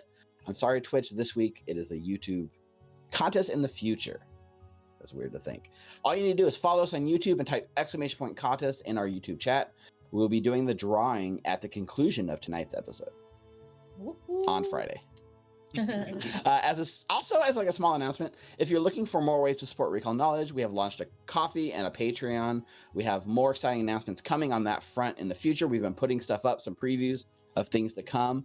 Big shout out here to our first patron, David Sims, who went and signed up instantly. Oh, you're on fire, David. Yeah, David. Very fire, very fire. Really awesome. If you want to know all the secrets that David knows and have exclusive access to secret chat rooms on our Discord, go check out our Patreon and give us some support. We'll be back in 10 minutes with some more Abomination Vaults. Don't go anywhere. Don't go anywhere. Welcome back to Abomination Vaults, Hands of the Devil. We had a fight fraught with poltergeists and teapots to the head and hibachi tables being chucked. Yeah, short and stout, right? Yeah. But we come back from break. You guys are all topped up. You've healed. Approximately an hour or so of time has been here licking your wounds. You've been breezing through your fights thus far. This is the first one where, Mukta got downed. And Mukta, it's been a while since you got down, so I want to give you a congratulations. Thank you. Sometimes it's good to go back to your roots, Mm-hmm. The damage swing was so wild in those damage rolls. It's like crit 4 damage, right? And then it's like, not crit 22. Like, geez. So. Yeah, that crit could have put me out right then and there, so. Yeah. So we're sitting here. We're all healed up. I believe we kind of fade in, and the plan is to send Mushi down the trash chute to see what horrible beast lies at the bottom. Yeah, I mean, nothing bad has ever happened to Mushi, so. Ever. Who would hurt Mushi? I thought we were changing our mind and just getting the heck out of here. I think a small peek wouldn't hurt. I would be good with that, as long as you get them off my shoulder, because I think this is honey. I am Mushi. Okay, so, all right. Somebody open the door for him, and I will go into him. Okay, so you go into Mushi again. You see the world from Mushi's eyes, and you flutter out and fly down the stairwell, over all the trash and the debris. It kind of goes down about like 10 or 15 feet and then takes a hard right. So like Mushi goes down and you wave back at your friends as you disappear, and everyone like loses sight of you as you kind of disappear down lower. And the staircase goes surprisingly steep. Like as it goes down, you're probably dropped maybe 20, 25 feet down lower. You've definitely can feel that you have like descended into a lower section of the Abomination Vaults than is it going like straight down, or is it like it makes one turn, it goes down, and then it makes a hard turn and then goes down. Not too far, it's steep, but only about like the whole hallway is 30 feet. So 15 feet one way, right angle, 15 feet another way, and it ends in a door. And the closer you get to that door, the louder it becomes. And as you kind of just sit on the other side of the door, it's closed, so like no one can see you. There's a very rambunctious sort of tavern scene going on the other end. And I like to imagine maybe Mushi like sticks his eye like at the keyhole just to get a slight obscured view. And what you see is an entire bar. Polished wood tables, chairs, and a long wooden bar fills this room. The smell of like beer and like cooked food wafts through the keyhole into your nose. It's hard to see exactly, but in the southeast corner of the room, the whole corner has been carved into a stage and it's raised off the ground. And it looks like there may be a live band playing right now. Don't tell Hal. He'll want to come down here. Make a perception check real quick. I want to see what Mushi sees beyond the obvious. Perception for Mushi or myself? Should be the same, I think. Hal, What happened? you smell like Clovis. 20. So 29. As you survey the room, it's hard to get a look, but the things you notice, first of all, most of the patrons that are sitting at the tables are kobolds. The same guys you've been encountering For real? before. Or do I just think they're kobolds? Clovis thinks they're kobold. Okay. The audience and Mike and the players know these are Morlocks. The same sort of big-eyed underground creatures that you've been seeing sporadically, littered across these levels. Okay. And the one thing you notice the most that stands out, at one of the tables kind of farther away, there is a very large spidery humanoid creature, large inside, the body of a huge spider, and the top half looks like an elven person coming up out of it, reading like a magazine. But unfortunately, Mushi does not contain the capability of opening a door, so this is the end of your scouting. That actually might be a good thing in this scenario. So, yeah. so Besides that, right? It looks like there's probably about maybe like 8 or so of these kobolds, this big spider person, and the barkeep kind of behind the bar. And it's hard to see from this angle who's on stage or how many people are on stage. But this is a very hopping sort of room. Hey, Hal, they have a stage down there with live bands. Maybe if we go back down, you could maybe play some music for them. Okay, let's go. That there is 8 kobolds down there and some huge-looking Spider-Man. I'm not sure. Kind of look like a little elf on top, but definitely a spider body. Are you sure there wasn't a dragon? I don't think so. It's hard to see because we had to look through a keyhole. Could not see, everything. But The elven person, just to clarify, is actually female. oh, it's a female. Like half female. It's like half elf, half spider. So I think with the battle we just had, maybe we not knowing if it's safe down there, we should go back to town and come back down and let you play some music later, Hal. A night's rest in town doesn't sound too bad. I mean, don't get me wrong, Nulara did a fantastic job with these bandages, really. Couldn't tell it's your first time at all. Really? But really great. But I wouldn't say no to a night's rest and a nice cup. Maybe no tea though. Yeah, I also have to check something out back at the mausoleum. Oh, you want us to go as your? No, you don't have to. Sorry, Yeah. it's a dinner party for one only. Oh, unless you want to have Hal spend the night out in the graveyard with you, Laura. Sorry, what? Have Hal come spend the night with you out in the graveyard. Nope. Under the stars. Sorry. Can I Hey, decide? if you want to come, you can come. But I mean, it's not the most interesting type of trip, to be honest. Maybe I'll go take another bath and get my clothes dirty. They've got some tea stains on them from whatever the hell that was in here. But I think I might want to go to Zamir's house if we get there in time. Maybe go for a walk Ooh, around Zamir's place. Oriana. I'm sorry, what was who? What? Don't think that's tea. Who's Oh, Mukta, if you get a chance, I'd like to have Rin check out that ring.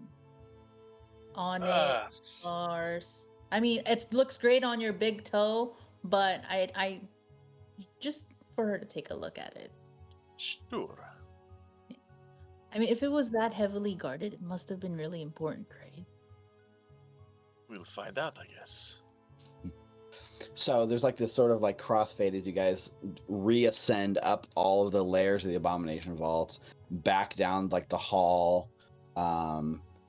You now have the secret passage, so you're able to bypass the trash chute. You can just take the secret passage to the back of the kitchen, back to the dining hall, back up the stairs, back through the library, back up through Volek's old laboratory where Borbo's body is still floating in the tank, preserved perfectly, back up to the surface, and back to the town of Otari.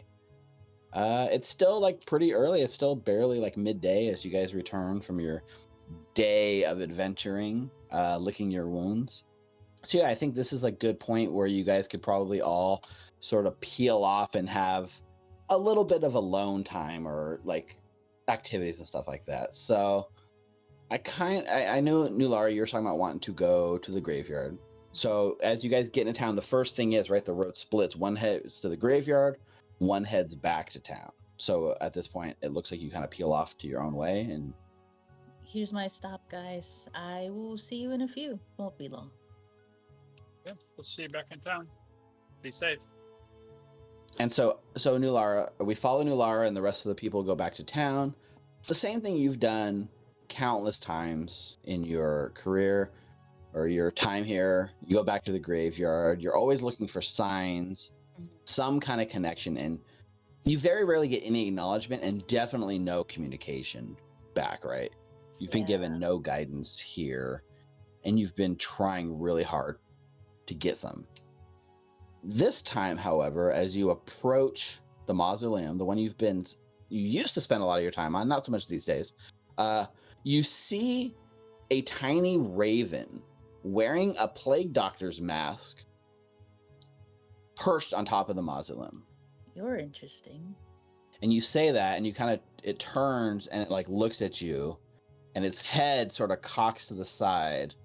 It's like cawing, like, and then it sees you and it does a little sideways head turn, staring at you with one eye. And then you say, like, well, you look interesting. And it speaks at you in normal common tongue. Hello, chosen of Pharasma. We've been watching you. Who's we? Just know, child. Just because we cannot answer your calls does not mean we are not listening. All who live must face her judgment. Have you discovered your true purpose at last? I was hoping you could tell me. Sorry, kid, that's not quite the way this works. You've seen what's going on down there, right? What does your heart say? I know I said that I wanted to protect the rest of them, the group. But there's a part of me that feels selfish because I'm not thinking about the town, I'm just thinking about them. And Belcorra poses such a huge threat to everything, everyone. The little bird head just nods and the plague mask like goes up and down with it. At the moment, I really just am holding on to the self-proclaimed purpose that I'm here to protect them. There was a part of me, though, that thought that maybe I was chosen, not necessarily because I led a good life back when I was alive, but because I needed to be given a second chance. You are righter than you may know. I know I wasn't the best person back then, so I'm hoping I'm doing right by her. You are atoning for your past, yes. But you are right. Belcorra, she must be stopped. I wanted to ask Ancora about that, because I remember before, when I was just starting, that she mentioned something like Belcorra and Nimbaloth. There's something about them. Pharasma doesn't like Nimbaloth, or the other way around. Or Nimbaloth doesn't like Belcorra. I've been trying to remember it, but I can't. Theirs is an eternal rivalry that predates existence. Pharasma is the one that defeated Nimbleoth and cast her out. So to say they're not friends would be an understatement. Yes. Yes. And that's why she has sent you here. Belcorra must be stopped. She seeks her return. I've gathered that. But before, so her physical body has already gone, and I've learned that the spirit lies within wherever anchor they are. Normally, this is the way.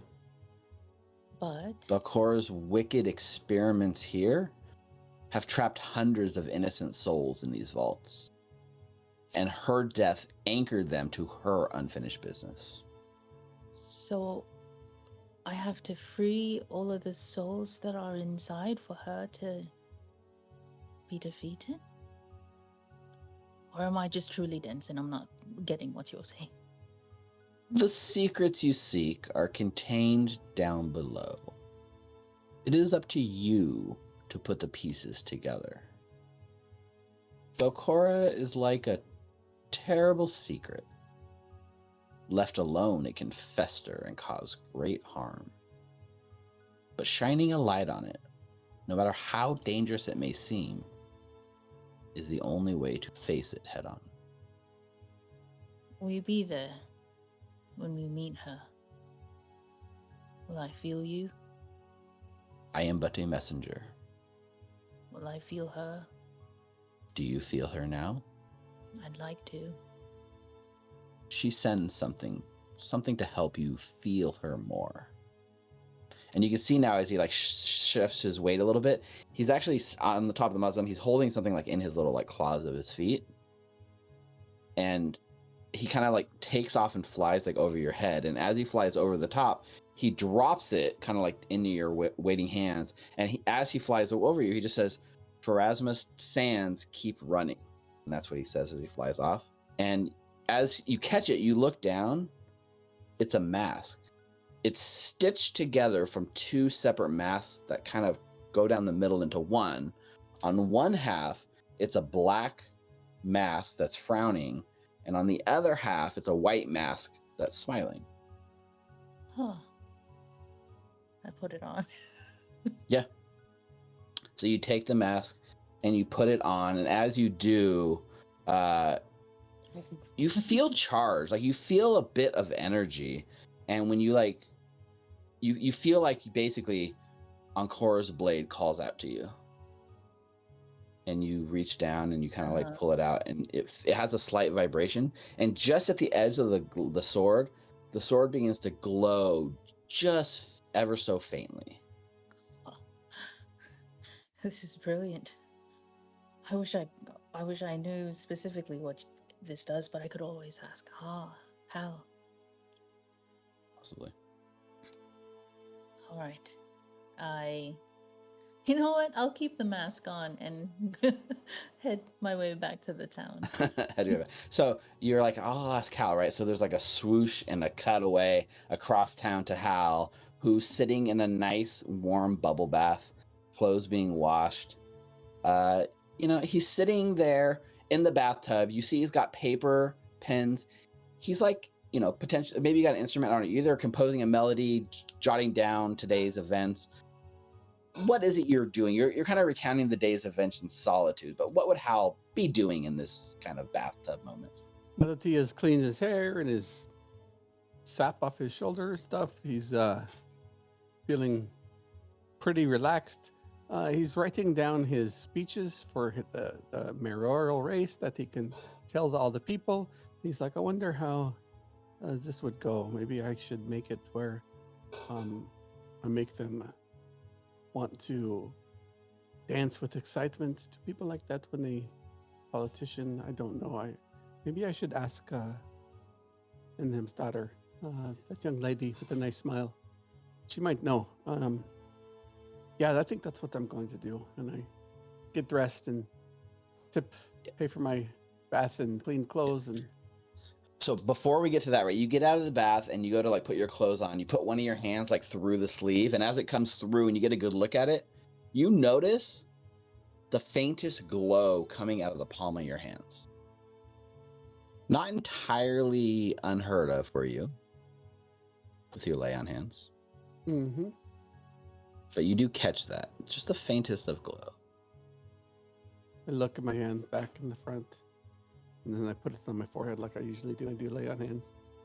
You put it on your forehead, and as you kind of do that, the room, you start noticing like a tiny mote of light floating across the air, and then like another, and it almost looks like the bathhouse room you're in begins to swirl with the light of like hundreds of fireflies. Is there a chair? I don't want to follow. I'm nice and clean. I don't want to fall in the dirt or whatever the dirty clothes the other people have. So I'll sit down in the corner, across my legs, and kind of watch these fireflies. And are they going anywhere? They feel like they're kind of coalescing right in the middle of the room, and you hear the faintest bit of laughter in the room with you. And as the fireflies sort of gather and fill the room, they begin to get so bright that it begins to hurt your eyes, and you almost have to like shield your hands to like see. And then when the light dims just a bit, you can see that they form the shape of a woman. Now you're speaking my language. So Right? It's just the vaguest shape. It's got like, the outline. There's no features, right? It's just a mass of fireflies, but clearly in a womanly shape. And the laughter kind of is replaced by words. The dawn brings a new light, Hell Harmony, she says, as she bends down to kiss you on your forehead, right where your hand is like kind of touching. What's Hal's immediate reaction? This has never happened before. What is the light and the dawn? Like the library? Like, did they get new windows for the library so it shines in them? What does that mean? Laughter. I like that creepy kind of echoing laughter. And you can see as she kind of kisses you, feel a warmth spread from your head throughout your body. And you look down and you have some cuts on your arm where you got cut up by a lot of the debris. And the light kind of pulses out of your arm and shoots out like a flashlight from your open wounds. And then the wound like closes itself and the light goes away. And all over your body, these wounds are being healed by the light bathing you. Oh, that's pretty good.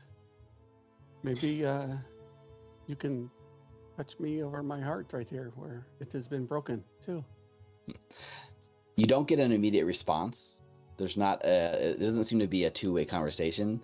She's not responding to exactly what you're saying, but even though she doesn't have eyes, just the slight tilt of the head and the way it looks, you get hit with like a huge wave of emotion, and you, for just a brief of moments, you feel pure love in your heart, even though it's short-lived. And when she does that, as the light hits your heart and you feel it, the voice says, "Be the light we need." And then the fireflies dissipate.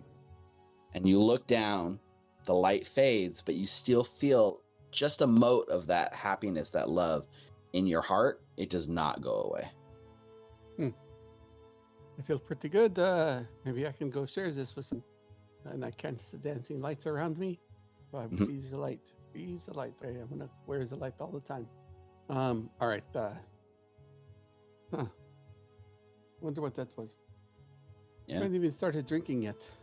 I probably had leftover from Mukta's swill drink he made me eat before. I bet that's what it was. Just, am I sweating?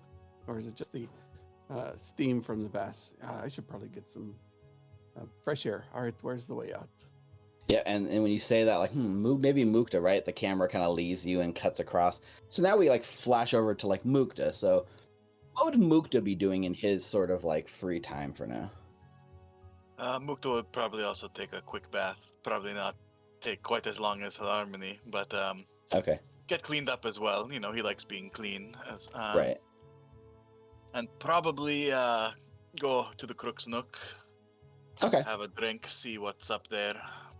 Yeah, so I think we catch you just going into the Crook's Nook, right? Mhm. And we see you there. probably sitting down with like Ines Mera, right? Like she hasn't seen you since your last conversation this morning, and she invites you. She gives you the slightest of nods, which is almost unheard of, which is, inviting you over to come sit right in the open right here in the bar. I'll go take a seat. She's kind of like trying to read you with her eyebrow up and down. She's like, is it done? It's done. Any problems? Surprisingly not. There was a bit of a struggle, but yeah. We do what we have to, right?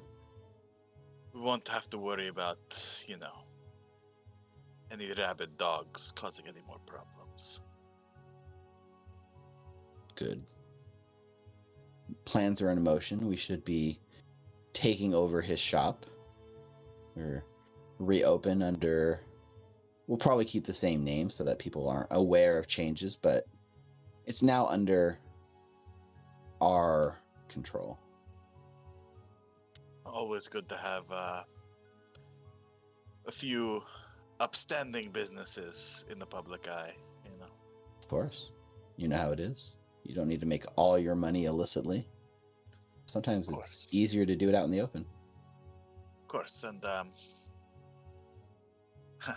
well, knowing you as well as I do, Mera, I know that one thing you like more than coin is information and connections, yes? Of course. Something got for me? that a card to hold in your pocket, yes? I might have a card that you could use if, to add a little more points in that ledger for me, huh? I'm intrigued. Is this a hypothetical card, or are you going to spill the beans? Oh, I offer this information freely as a friend, of course. Of course. And as I said, this is information only, huh? This is something that possibly you and your people could use to gain more positive favor with people in town. After all this time and all we've been through, are you not one of my people? Of course. I'm just saying, you have your direct... I'm more of a specialist, yes? Sure. You thinking of skipping town on us again? Or are you here to stay? You know me, I don't ever stay in one place too long, but I'm not ever away for too long either.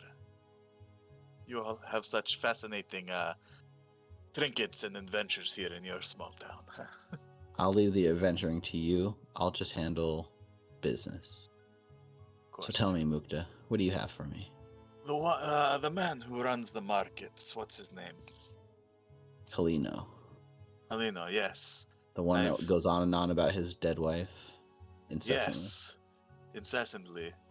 He seems like he would do quite a bit to bring justice to his wife's death, yes? He would be quite grateful. I suppose he would. But they ran that guy out of town like 30 years ago. They might have ran him out of town, but did anyone ever see his body? I suppose not. I didn't really look into it too much. Just bar tales. In our adventures, trying to defeat this great evil and save this fair town, we might have ran into a strange man who acted more like a wolf, who seemed to have been down in that underneath that lighthouse for quite a long time. You think it was the same werewolf? I mean, how many werewolves do you know? I mean, 3. 2. Fair enough. Well, we know for a fact that there is a entrance from the waters down through into the gauntlet there. Okay. I mean, last time my men went down there, I had to send you in to rescue them. You're proposing we go down there. Although I'm sure we could probably sell this information to Kalino. He'd be quite interested in purchasing it for the right price.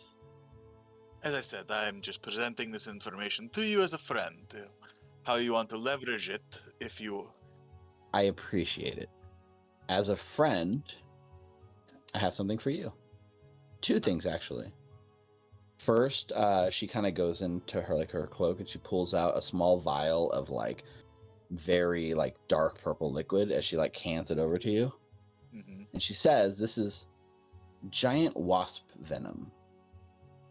Contact poison. Pretty strong stuff. Maybe this helps you down there." That could prove quite useful. Thank you, Mera. And I'll roll it in my hands and make it disappear. Yep. And then she says, "That's from me. This is from us. As I said, we took over Rajani's place now. We were able to find some of his more interesting items that were stored. You keep putting your life in danger down there. I can't say I understand why, but I want to make sure you come back safe." She slides over a small stone that has a rune carved on it. This is a disrupting rune. Rajani had it in his place. Should help fight against various undead, I suppose. Interesting. That there is quite a bit of undead down there, I'll tell you that. Your people barely scratch the surface of what's down there. Well, I appreciate the information. I appreciate your discretion. People in our line of work, we have to stick together, yes? So, I gotta ask, did you find the blade? You know what? I don't want to know. I don't want to know. Yeah. And then I think from there, there's one last shot of you guys sharing a drink as the camera fades out of Atari out. Clovis, in my head, I imagine you're probably just wandering the forest because it's been a while, but what would Clovis be doing in this time? Yes. He is out in the forest trying to get back to nature, but Okay. He just had this aching to continue. It's called out to him and he wants to continue to read the Whispering Reeds. Oh, right. Continuing to study, see what I can find out about. Yeah. It's hard to find that inner peace, right? You're walking the forest. This is the place where you would normally just lose yourself in thoughts, lose yourself in meditation, and just connect with nature. But the whole time, there's that nagging sort of voice in the side of your head, that book. You find yourself constantly, without thinking about it, your fingers are kind of running along the book, touching it. Anytime you're not consciously thinking about it, your hand just subconsciously ends up on that book. And, for now, you seem to have control over it. It takes concentrated effort not to touch it, not to caress it, not to read it. Luckily, it's been easy enough when you actively suppress the thoughts, it's not a problem. You're able to pull away. And you know that you're currently winning this struggle. But there's that fear in the back of your mind that as time goes on, that you may yet get worn down. The strongest rock stands no chance against the endless tide. Eventually, it will be worn down. And so will you. But not today. You think to yourself, not yet. And Clovis, the book calls to you.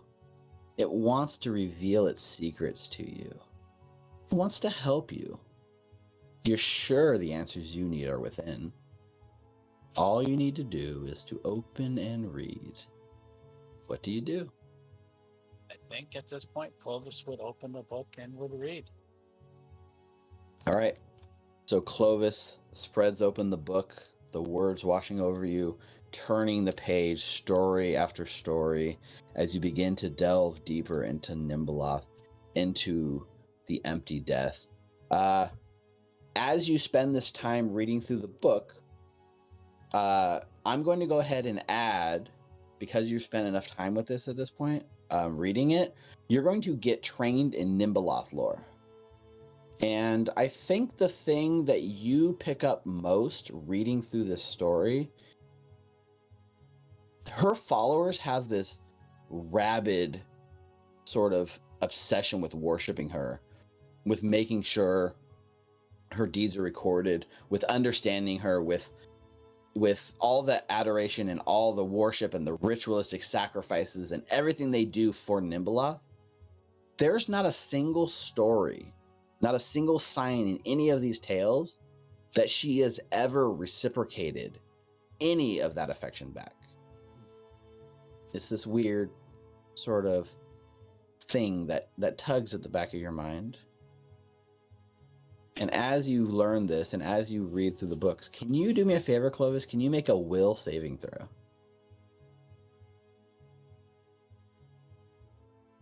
That's a 15. Is that a success or not? It is not. I will use my hero point. Okay, yeah, that's so hero point. Come on, hero point. Come on, Clovis. You can do better than a 15, right? I'm slow. Come on. 19. Ooh, is that actually enough? So, it's still a failure. So as you read this, as you are going through this book, you begin to feel the force around you shift, change, warp. Your eyes like look to the side. Every time you look where you thought you saw something, there's not there. But as you look, the other corner of your eye sees something watching you. There's something here with you, Clovis. Something that you cannot quite put your finger on. Something that is within inside of you. And your head begins to fill with the thoughts of paranoia. That you are being watched by something beyond our reality. What does Clovis do? Closes the book. At this point, I guess I will be looking around to see if I can't see or find what I think is looking at me. You feel like your brain is like working in paranoia. Everything's following you as you move through the forest, as you're trying to get away. There's always something just on the edge of you. Something's chasing you. And at this point, you're now being hunted, Clovis, in the forest. A shadowy creature. It moves from beyond. It moves between two trees, and you see it, this big shadowy wolf hunting you. What do you do? At this point, I'm going to see if I can get back to town. Yeah. So we cut back. Yeah, so you're rushing back to town. The whole time, this shadowy wolf is chasing you. It's gaining on you. No matter how fast you run, it runs faster, and yet it never catches you. And eventually you stumble out of the forest, short of breath. You find, you see like Nulara, and you turn, and she turns and looks at you, and you see her creepy half mask, half black, half white, staring back at you. Whoa! Hey, whoa! Oh, You all right? You know, Laura? Yeah. Sorry. Yeah, it's me. What's going on? I don't know, man. Like a wolf or something was chasing me in the forest. It was like a shadow. No matter how fast I ran, it kept getting closer and closer. Thought it was going to get me. What?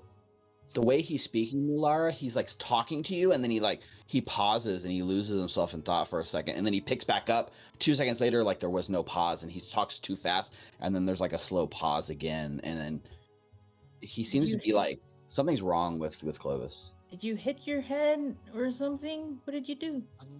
No, I was reading the Whisper book, the Whisper Read book. Was studying up on Nimbaloth. Whoa. You read up on it? Yeah, you read it by yourself?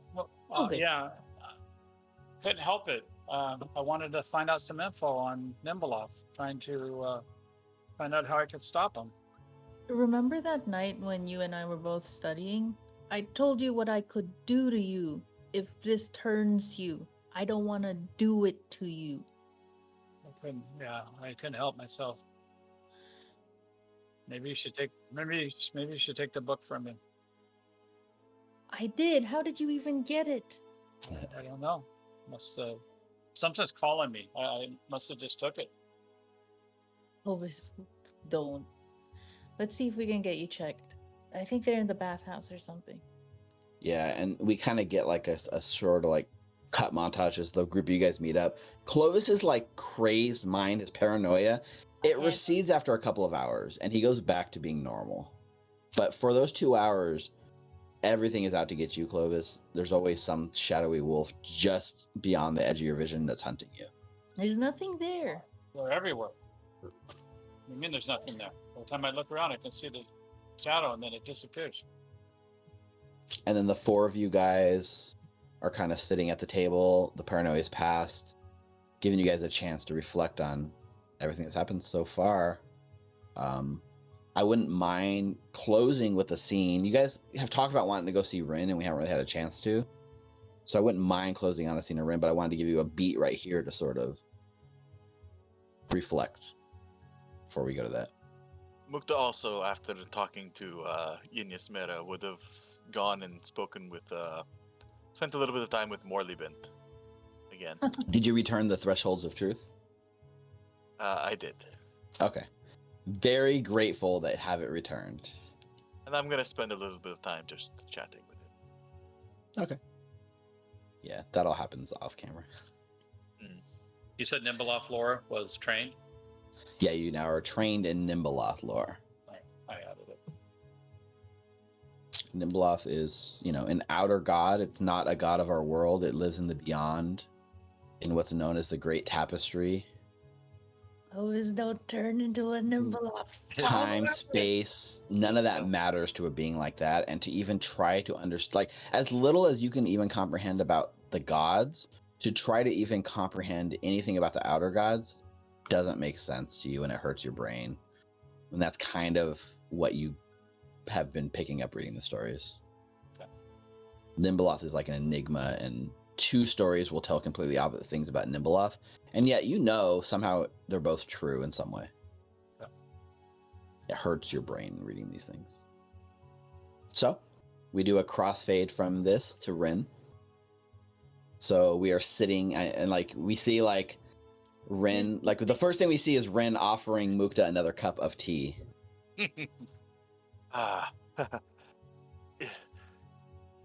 Sure, thank you. And then tea is kind of offered like to everyone all around. And we can kind of see like, she looks like she's got a little bit of like, I guess, worry in her eyes. And she just says, "Thank you all for meeting with me. It's been a while. I know you guys have been busy. I cannot imagine the horrors that you have seen down below, or the horrors yet waiting to be uncovered. But I wanted to come clean with you, if you will allow me some such indulgences." Yeah. And she's kind of looking. So when you say yeah, you see a little bit of relief on her face, and she says, "As I told you before, I have dedicated my recent studies into the Dark Tapestry. As I've told you before, I have dedicated my recent studies into the Dark Tapestry, into the outer gods. I have always had a blessed gift, a touch from the beyond. I can see things others cannot. It's how I was able to see this lighthouse before it was activated. And this is the same way. I can see things. Skulls. Horrible, mossy skulls. I dream of them. I see them from the corner of my eye when I'm awake. And then, this lighthouse. I dreamt the mossy skull laughed, perched atop the gauntlet, its eyes glowing and turning everything it touched to ash. Large, fractal images streamed from the sky, hurting my brain. She steadies herself, takes a sip of tea. All of this is what led me here. It took me years to find the lighthouse I saw in my visions. And that mossy skull, the skull of Nimbaloth. And as she says that, she looks and makes eye contact with you, Mukta. That connection came fast. But the horrors I read about, lost collections of parables, the whispering reeds, as they called it, a twisted collection, one intended to combat her influence, now worshipped like some holy text. Impossible to get a hold of. But there were rumors, stories from Absalom, filed away in dark tomes, of the Harovex's terrible acts, of the ritualistic sacrifices they did in Absalom, of the pruning of their family tree to only harness powerful bloodlines to grow their power. When I read of their rituals, I knew the truth. They worshipped Nimbaloth. And that is why we are here. You asked me, Mukta, about Nimbaloth. It's a lifetime of validation. It shows I was not wrong. There is a connection. You must have seen it, have felt it. Belcorra is here because this is where her goddess once touched the earth. This is where she may cross over again. And if she does, if Belcorra gets what she wants, there may not be an Isle of Kortos left. And Ren grows like really silent in this moment. What are you guys doing as she's like pouring her heart? I mean, she's basically telling you stuff you've already learned. This isn't necessarily new information to you guys, but... Is there like a plant nearby or anything? Of course. I'm going to, while she's like monologuing and wrapped up in her thing, I'm going to try to stealthily pour out the tea. Of course. So you stealthily like kind of like pour the tea into the plant, and then she kind of like stops and she realizes she's finished. Like as she's finished this monologue thing, she kind of finishes her tea, looks in her glass, reaches for it to get more, and then it's empty. So she does that thing where she like looks in the teapot.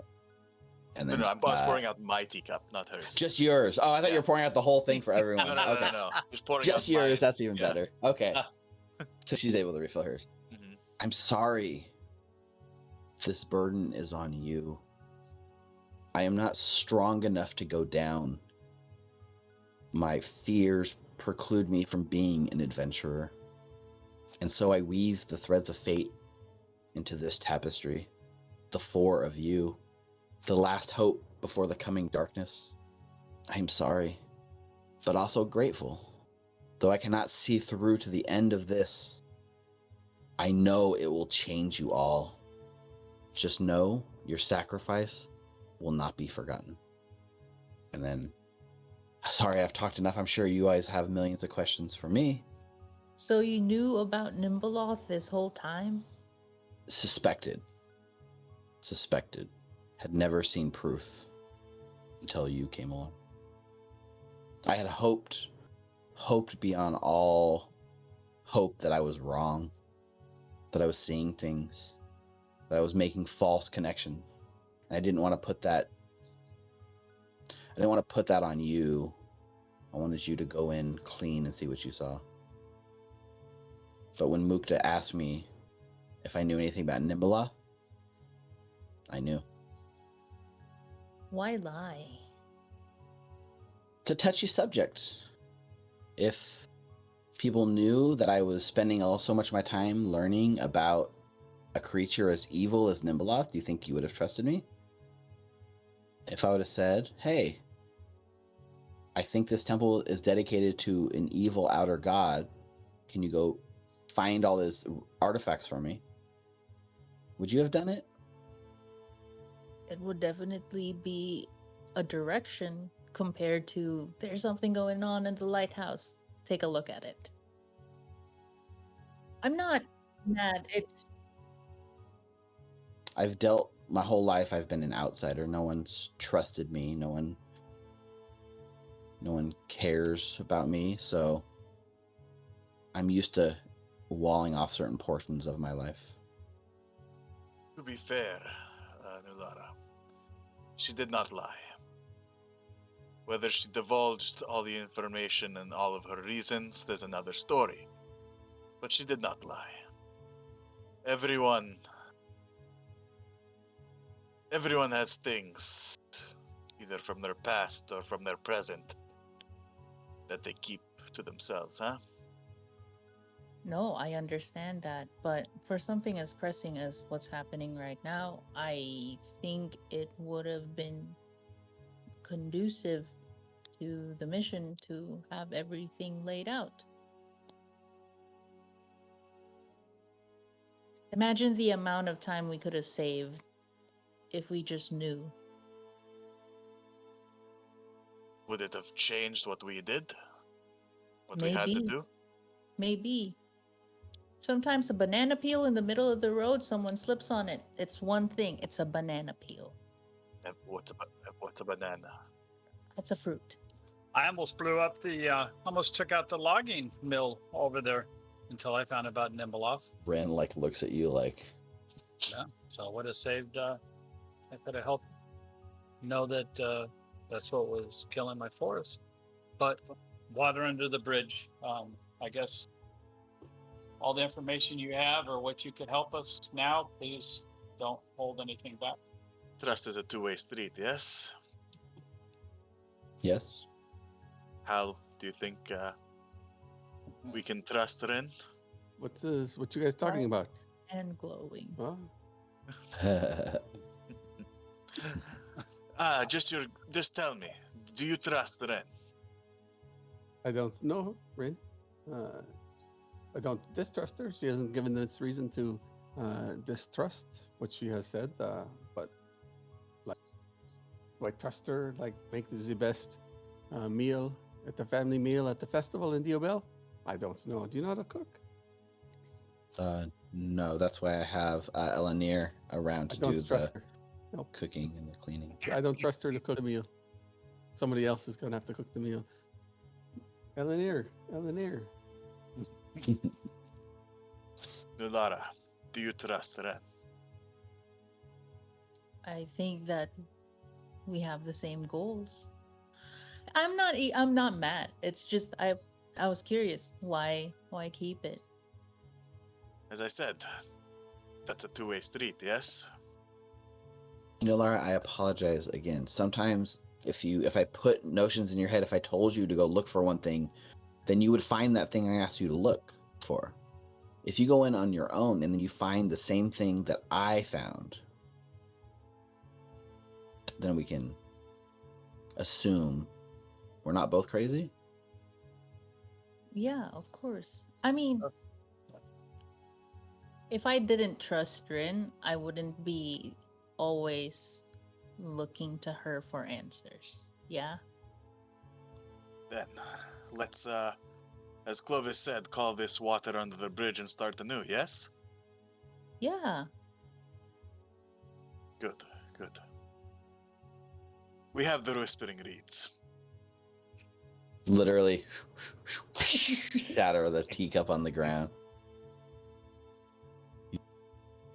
It exists? Surely. Where, how, what, why? Let me see. Gimme. You see like the in her eyes, the desperation, the like need to touch this thing that she has spent so much of her life searching for. It I is looked at very, the rest of very the group. dangerous. Like silently asking, should I show it? Should I give it? It's a two-way street, Nulara. Should I let her touch it? Think you have Let to me show see it? the book. Oh, if you react that way, maybe I'll just have it here. You can see it. Here. See it. It is a very dangerous book to touch and or to read. She covers her mouth trust and you me. see her like so zoned in on it. She's not like, your words are just like going over her head. And you see her like kind of like reach like she wants it.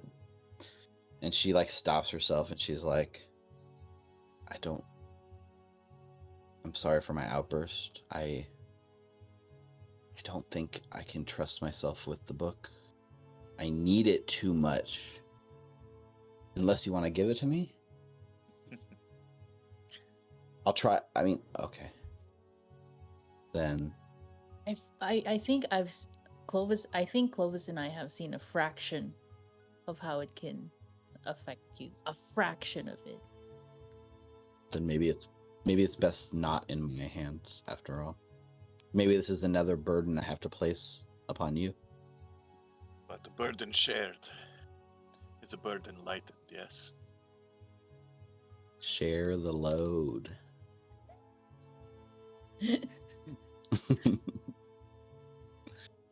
And I think that sort of like thing, you guys like all like kind of like nod, and I think that's where the scene kind of closes and we fade to black, and we do get a thing at this point. You guys all go to sleep for the night, you get your rest, and you all level up. Welcome to level 6, everyone. We forgot to ask Bryn about the. I think that could wait. We had other pressing matters to discuss. We can do that another time. Okay. So two things. One, you guys all up to level 6, so we'll go through the leveling right after the stream to take care of that. 2, when you guys all go to sleep this night, you have a very, very strange dream. That arena that you saw, the one that had the big creature in it, you actually find yourself in your dream drawn back to that location in some sort of weird free-for-all battle royale while each one of you murdered each other to the death, while the whole Abomination Vaults, including Belcorra's ghost, watched on. It was a very strange dream, and when you wake up, you think back on it, it was kind of silly, but as you guys talk about it in the morning, you all realize you guys shared a singular dream between the 4 of you last night. I look at Hal. I don't. What are you looking at me for? Is my hand still going? and there's like a moment of like panic where you guys try to figure out what the hell that actually means, and that's when we cut right to the credits of the scene, and the credits start rolling. So thank you for sticking with us through our episode 3. That's going to do it for us this week on the Abomination Vaults. Thank you to Ninna, Richard, Mike, and Rick for playing with me. It's been fun as always. Thank you to the Wednesday night rolls back in my favor. Thank you to the viewers live with us now on Twitch, and those of you watching later on YouTube. Don't forget to subscribe and follow on all of our channels, YouTube, Twitch, etc. Over on our YouTube premiere from the future, we'll go ahead and draw the winner right now. And the winner is... I have no freaking clue. Congratulations! Congratulations. All the same. You're on fire. Whoever you are, you're the best fan. Enjoy, guys. Yeah. So big thank you to the Rollsmith for this giveaway. Definitely go check out their website, type !Rollsmith, or visit therollsmith.com. Big thank you to Molten Hosting for providing our server hosting and making it so easy to use. Use the referral code RecallKnowledge, one word, for your first month free. Check them out at moltenhosting.com or type !Molten in chat. I hope you guys all enjoyed this episode of Hands of the Devil. Join us next week for our Gen Con special. Coffee. Who's bringing the coffee? Gen Con. Yeah, we're definitely need coffee. During the episode, we'll be going back down into the Abomination Vaults. Probably check out what's behind that door in the mysterious tavern you all found. Yeah. And they may just find the most unexpected thing yet. Kobolds. And maybe, just maybe, they will finally fall into the hands of the devil. Until then, stay safe and stay healthy. Goodbye, everyone. Good night. Good night, guys. Thanks for joining us. Have a good one. Sezek looks back at the office. She squints, watching as her boss sits back at his desk, attention elsewhere. She can't help but lament the downfall of this once glorious leader. 500 years ago, Sezek thought she had hitched her wagon to a rising star. And now, stagnation. The small imp reaches her hand out for the pentagram-covered door. As she does, her form melds through the stone wall, and she reappears on the other side. As the camera turns, we can see a large chamber here. She passes a hallway. In the beyond, we can see a devil with dozens of soldiers being trained in drills. Somewhere from the beyond, we can hear the hammering of a forge echoing through the silence. But Sezek has her orders. It would be unlawful to ignore them, no matter how bad they sound. She knocks on a door, and we hear a gruff, "Come in," from the other side. "Hi, mission from boss. You have to go upstairs. He needs you to get something. Just you." The door closes with the camera still outside of it. We fade to black and come back to an office scene. We see the same devil, voice raised, angrily yelling at Sezek. The sound fades in slow, and as it does, we hear the words spoken. "You have failed me for the last time, Sezek. The entire lot of you are worthless." The devil reaches down for something heavy from the desk and launches it across the room. Sezek nimbly dodges. To strike back would not be allowed, not even in self-defense. It's in that moment Sezek makes up her mind. Even faithful servants have their limits, and to be blamed for a failure that was not hers was more than she could bear. "Get out. Leave me be." The large devil raises his hand, and as he does, the pentagram on the door begins to pulse red. Sezek is forcefully pulled towards it, squeezed through, and popped out on the other side. A loud clicking noise echoes throughout the chamber, and Sezek knows the protocol. Nobody is allowed back in. Not without two lieutenants combining their amulets to override the lock. Sezek looks down at the amulet around her neck, fuming.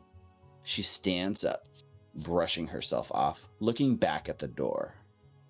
There's a shift in her demeanor, as the anger is replaced by a smile. The kind that is only possible from a good idea. He hadn't known that she was watching, but she was. The strangers, these heroes of Otari, as they had been called. There has been too long with no progress, and she cannot take direct action against her boss, legally speaking. But that doesn't mean she has to stop somebody else from doing so. Maybe, Eurevian, it's time for new management after all.